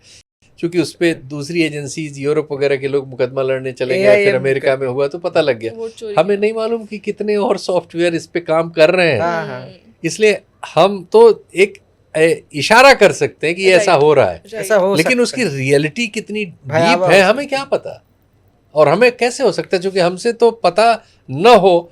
ये पूरा काम स्टेट कर रही 24 घंटे की, हमें कुछ पता न हो। इंटरेस्टिंगली इजराइल इसमें बहुत इंपॉर्टेंट रोल प्ले करता है, देश दुनिया भर की डेमोक्रेसीज को कमजोर करने में। मुझे ऐसा लगता है नहीं कि ऐसा है कि इजराइल जिस तरह का देश है, और जिस तरह की सामर्थ्य उसको मिली, जिस तरह से सपोर्ट उसके पास वेस्ट का है, वो सब मिलजुल के उसने एक ऐसा अपने आप को विकसित कर लिया है जिसमें इन क्षेत्रों में वो पहले से आगे है दूसरों से बहुत ज़्यादा। और इस एडवांटेज को वो अनफॉर्चुनेटली क्रिमिनली यूज़ कर रहा है, और दुनिया में जो भी सभ्य है वो उसको क्रिमिनल ही कह रहा है। लेकिन बहुत सारे लोग उसकी क्रिमिनलिटी को पसंद करते हैं, जैसे वो अपने अपने सोसाइटी के क्रिमिनल्स को पसंद करते हैं। ये कैरेक्टर आप लोकलाइज करके देखिए कि हमारे यहाँ समाजों में अपनी अपनी जाति का जो बड़ा क्रिमिनल है, हम उसके पीछे होते हैं। हाँ, और ये एक अलग विषय है पूरा, कि बिहार में जंगल राज की हम जब बात करते हैं, तो उस जंगल राज में जो सबसे बड़े क्रिमिनल थे, नाम लेना एक सही मुसलमान को छोड़कर, शहाबुद्दीन को छोड़कर, जिसको सबसे ज्यादा निशाने पे लिया जाता, बाकी सब अपर कास्ट क्रिमिनल थे। सारे उस जमाने के बड़े क्रिमिनल सब अपर अभी कास्ट भी- के, अभी और भी- आज भी सब बड़ी अपर कास्ट के क्रिमिनल सबसे बड़े हैं, ऐसे और वो लगते सब माननीय हैं। हाँ। उनके लिए एक इज्जतदार शब्द जनरेट किया गया, बाहुबली। बाहुबली। उनको माफिया नहीं कहा जाता, उनको बाहुबली कह के इज्जत दी जाती है। तो ये हमारा जो आपने- कास्ट सिस्टम है वो किस किस तरह से कहाँ कहाँ कैसे कैसे। अब आपने जो कि बाहुबली शब्द का इस्तेमाल किया, मैं क्रिमिनल पे तो उनका नाम नहीं ले रहा, बाहुबली पे ले रहा हूँ।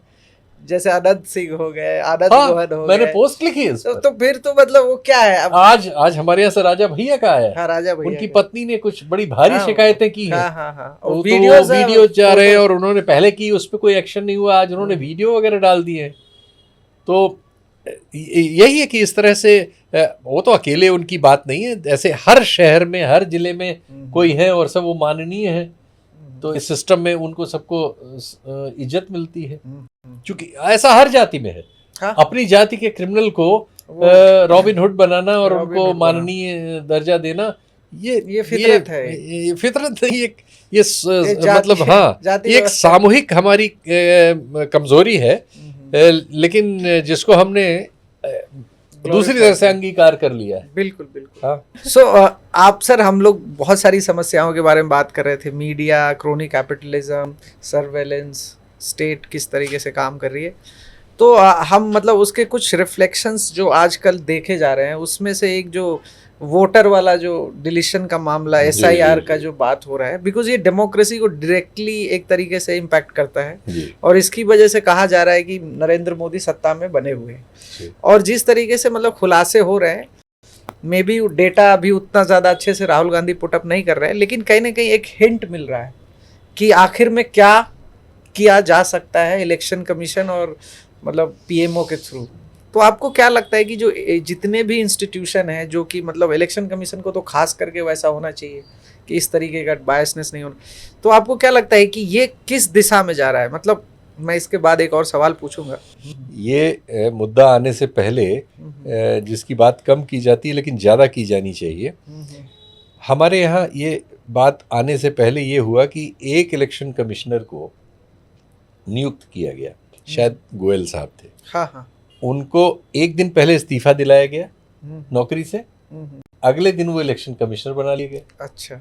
इस मामले को चैलेंज किया गया कोर्ट में, सुप्रीम कोर्ट में गया कि साहब ये तो अजीब तरीका है, अगर इलेक्शन कमिश्नर इस तरह के होंगे तो फिर क्या होगा। कोर्ट ने पाया कि वो नियुक्ति का तरीका गलत था, और कोर्ट ने एक सलाह दी सुप्रीम कोर्ट ने कि साहब ये जो काम आपका है इलेक्शन कमिश्नर नियुक्त करने का, ये ऐसा होना चाहिए जिसमें लोगों का, ये ऑर्डर में लिखा है, जिसमें लोगों का विश्वास हो। ये नहीं कि आपने कर दिया, नहीं, लोग जिसमें यकीन करें, चूंकि ये सबसे पवित्र और जरूरी संस्था है डेमोक्रेसी की, सबसे प्राइमरी पवित्र और जरूरी। तो उन्होंने जो है ये कहा कि साहब फिलहाल आप जो नियुक्ति करें उसमें ये कर लें, इसको पारदर्शी बनाएं, एक तो कि उसमें chief justice of India, prime minister और लीडर ऑफ अपोजिशन मिलके इस तरह की नियुक्तियों के बारे में फैसले करें, तो लोगों को यकीन रहेगा कि अच्छा है। और कानून लंबित था इसका कि ये कैसे नियुक्ति की जाए, वो कानून जब तक नहीं बनता इस प्रथा को आप जारी करें। सरकार ने क्या किया कि उसमें बाकी आदेश को तो मिट्टी में करके तुरंत कानून बना लिया, और कानून क्या बनाया कि प्रधानमंत्री द्वारा नियुक्त एक मंत्री और लीडर अपोजिशन, और उन्होंने CJI को इससे बाहर कर दिया। तो अब 3 में 2 आदमी एक घर के, यानी जो शंका की ऑर्डर में सुप्रीम कोर्ट ने, ठीक उसी को आपने कानून बना लिया, और खटाखट आपने नियुक्ति कर ली। किसकी कर ली?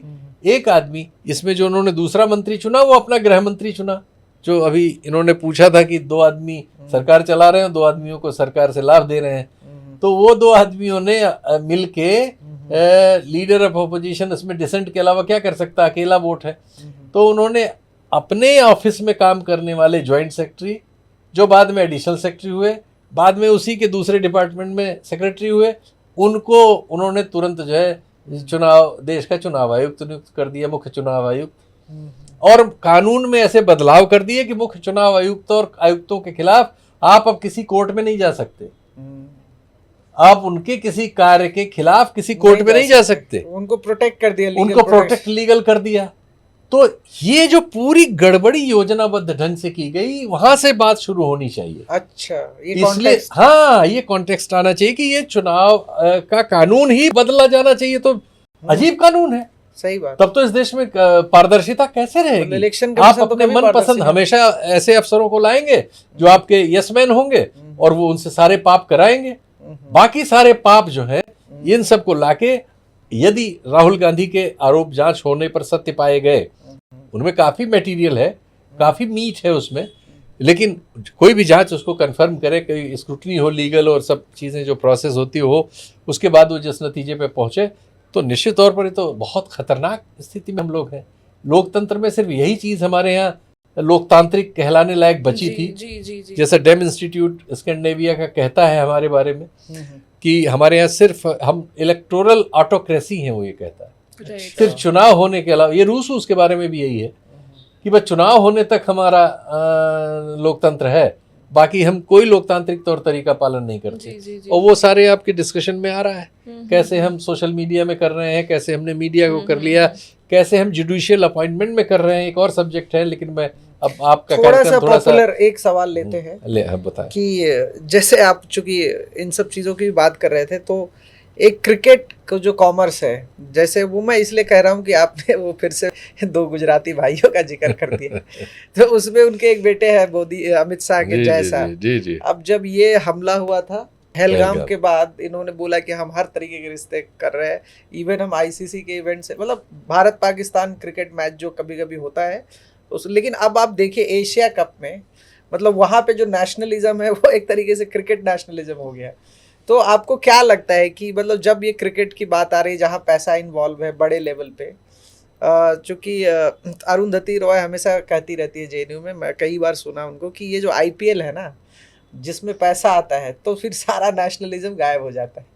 सो आपको क्या लगता है कि जैसे लोग या जो आईसीसी के प्रेसिडेंट है, तो मतलब किस तरीके का नेशनलिज्म की परिभाषा ये गढ़ना चाहते हैं? देखिए, जो हमारा क्रिकेट का पूरा ढांचा है, वो दुनिया में इस तरह के खेल कराने वाले शायद फुटबॉल में एक आध कोई होंगे, टेनिस में भी हो सकते हैं, मतलब दुनिया के पहले 1 2 3 में से एक ढांचा है। इसके जो अधिकारी हैं और इसके जो गवर्नर्स हैं, वो इस देश में जो दुनिया के सबसे गरीब देशों में से एक है, जो सबसे बड़ी गरीब आबादी भी रखता है।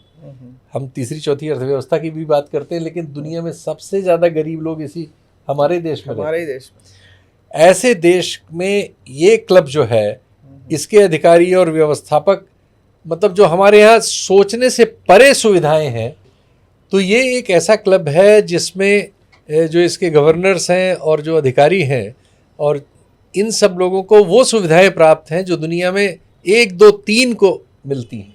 7 स्टार इनके कहने पर प्लेन अवेलेबल है, कॉप्टर्स अवेलेबल है, best of the best accommodation available है, अकूत धन है, इस पर कोई टैक्स नहीं है। कमाल है, 50,000 करोड़ से ज्यादा का धंधा है इसमें। ऑफिशियली, अनऑफिशियली कहा जाता है 2 लाख करोड़ का सट्टा वगैरह का धंधा है इसके पीछे। बिल्कुल। तो ये एक बहुत बड़ा एक संगठित प्रायोजन है, जिसमें अपराध भी शामिल है, जिसमें टैक्स चोरी भी शामिल है और जिसमें ऐसी सुविधाएं शामिल हैं जिसकी हम कल्पना भी नहीं कर सकते सामान्य नागरिक या मध्यवर्गीय नागरिक के तौर पर। तो वो उन्होंने हमारे गृह मंत्री के पुत्र को प्राप्त है। और वो जो एक भाषण 4 लाइन का जो कभी कभी उनको बोलना होता है, टेलीप्रॉम्प्टर से पढ़ते हैं और पढ़ने में लड़खड़ाते हैं, उनकी योग्यता यही है। लेकिन वो इस देश में दुनिया के सबसे महंगे क्लबों में से एक के सब कुछ है। और अब इसमें जो बहुत सारे डिटेल्स हैं, इसलिए उन पे जाने की हम वो नेपोटिज्म वाला डिबेट में नहीं जाएंगे। लेकिन मैं लास्ट सवाल ले लेता हूँ, कंक्लूजन है एक तरीके से, कि ऐसा माना जाता है, मतलब जब से मैं थोड़ा हिस्ट्री पढ़ रहा हूँ, ग्लोबल जो पुरानी जो हिस्ट्री रिपीट्स इटसेल्फ वाला जो एक लॉजिक है, उसके तहत जैसा हम देखते हैं कि वर्ल्ड ओवर अभी राइट विंग फोर्सेस तो है ही असेंडेंस में, कहीं कहीं डिक्रीज भी हुई, जैसे फिर से ब्राजील में दलूला आ गए, हाँ। बट ये एक्सेप्शन है। बट जी। अभी रिसेंटली एक प्रोटेस्ट हुआ है कहाँ, ब्रिटेन में, ठीक है। जी जी तो अब मैं ये देखता हूँ कि जब उनका जो एक फेजेस ऑफ जो ग्रोथ या फिर उनका रिसर्जेंस जो होता है, मैक्सिमम ये माना जाता है कि एवरेज जो है 30 इयर्स तक राइट विंग सरवाइव करता है। नाजी जर्मनी को उठा लो, फैसिस्ट इटली को उठा लो, या लैटिन अमेरिकन कुछ उठा लो। इंडिया में ऑलरेडी 2014 से ये सरकार में है और मेरे ख्याल से 29 तक तो रहेंगे ही, तो 15 साल हो जाएगा। सो इंडियन डेमोक्रेसी, जैसे आप वीएस नायपॉल को आप कोट कर रहे थे कि मतलब थाउजेंड्स म्यूटनीज एंड इनका जो इंडियन मतलब ऐसा नहीं कि डेमोक्रेसी में इमरजेंसी नहीं थी, ये 10 तरह की चीज़ें हमारे देश में होती है, डाइवर्सिटी। आपको क्या लगता है कि मोदी जी 15 साल और, जैसे मतलब हिस्ट्री तो यही कहती है कि 30 साल से ज़्यादा नहीं होता है, तो आपको कोई संभावनाएं दिखती है? बिकॉज हम सवालों मतलब देखिए, हिस्ट्री और सब चीज़ें कोई फिक्स नहीं है। अब तक के इतिहास में आपके पास ये डाटा है कि 30 साल तक हुआ है, लेकिन हम देख रहे हैं कि बहुत सी जगहों पर, जैसे रूस में जो पुतिन है वो भी वही है, और हाँ, चाइना तो खैर कम्युनिस्ट देश है, तो वो एक अलग तरह का मामला है। लेकिन पुतिन जो है वो भले ही इस समय इतिहास में ऐसी जगह खड़े हुए हैं कि जिससे कई बार वो चूंकि अमेरिका के जब सामने होते हैं तो हमारे देश में और हमारे देश से जो रूस के रिश्ते हैं उसकी वजह से हम बहुत सारा उनके बारे में अफर्मेटिव सोचते हैं। लेकिन एक स्टेट के तौर पे सोचें तो रूसी नागरिकों को जो स्टेट प्राप्त है पुतिन के नेतृत्व में, जो अभी चलने वाली है, लगती है कि चलती रहेगी, तो वो हो सकता है उन आंकड़ों को तोड़ चुकी और या तोड़ दे। ऐसे ही भारत में हम नहीं जानते कि क्या परिस्थितियां कैसे अनफोल्ड होंगी, क्योंकि जिन लोगों के पास जो सामाजिक जिम्मेदारियां थीं, जैसे जिन लोगों ने इस देश में सामाजिक न्याय की लड़ाई के राजनीतिक लाभ लिए, हाँ, उन लोगों ने सामाजिक न्याय की काम में जो काम राजनीतिक काम था या जो वैचारिक काम था वो उन्होंने किया नहीं। वो अपने परिवारों में अपनी सफलताओं में खो गए और उन्होंने कोशिश की कि वो जैसे दूसरे सवर्ण राजनेता बहुत धनी और वो सब थे, वो भी धनी उनी हो जाए। नतीजा ये कि वो बहुत सारे विवादों में फंसे, और वो पूरा मुद्दा पारिवारिक होके एक आरोप के तौर पे चिपक के रह गया। एक अलग टॉपिक के बाद में बात करेंगे। हाँ, इस पे बाद में बात करेंगे।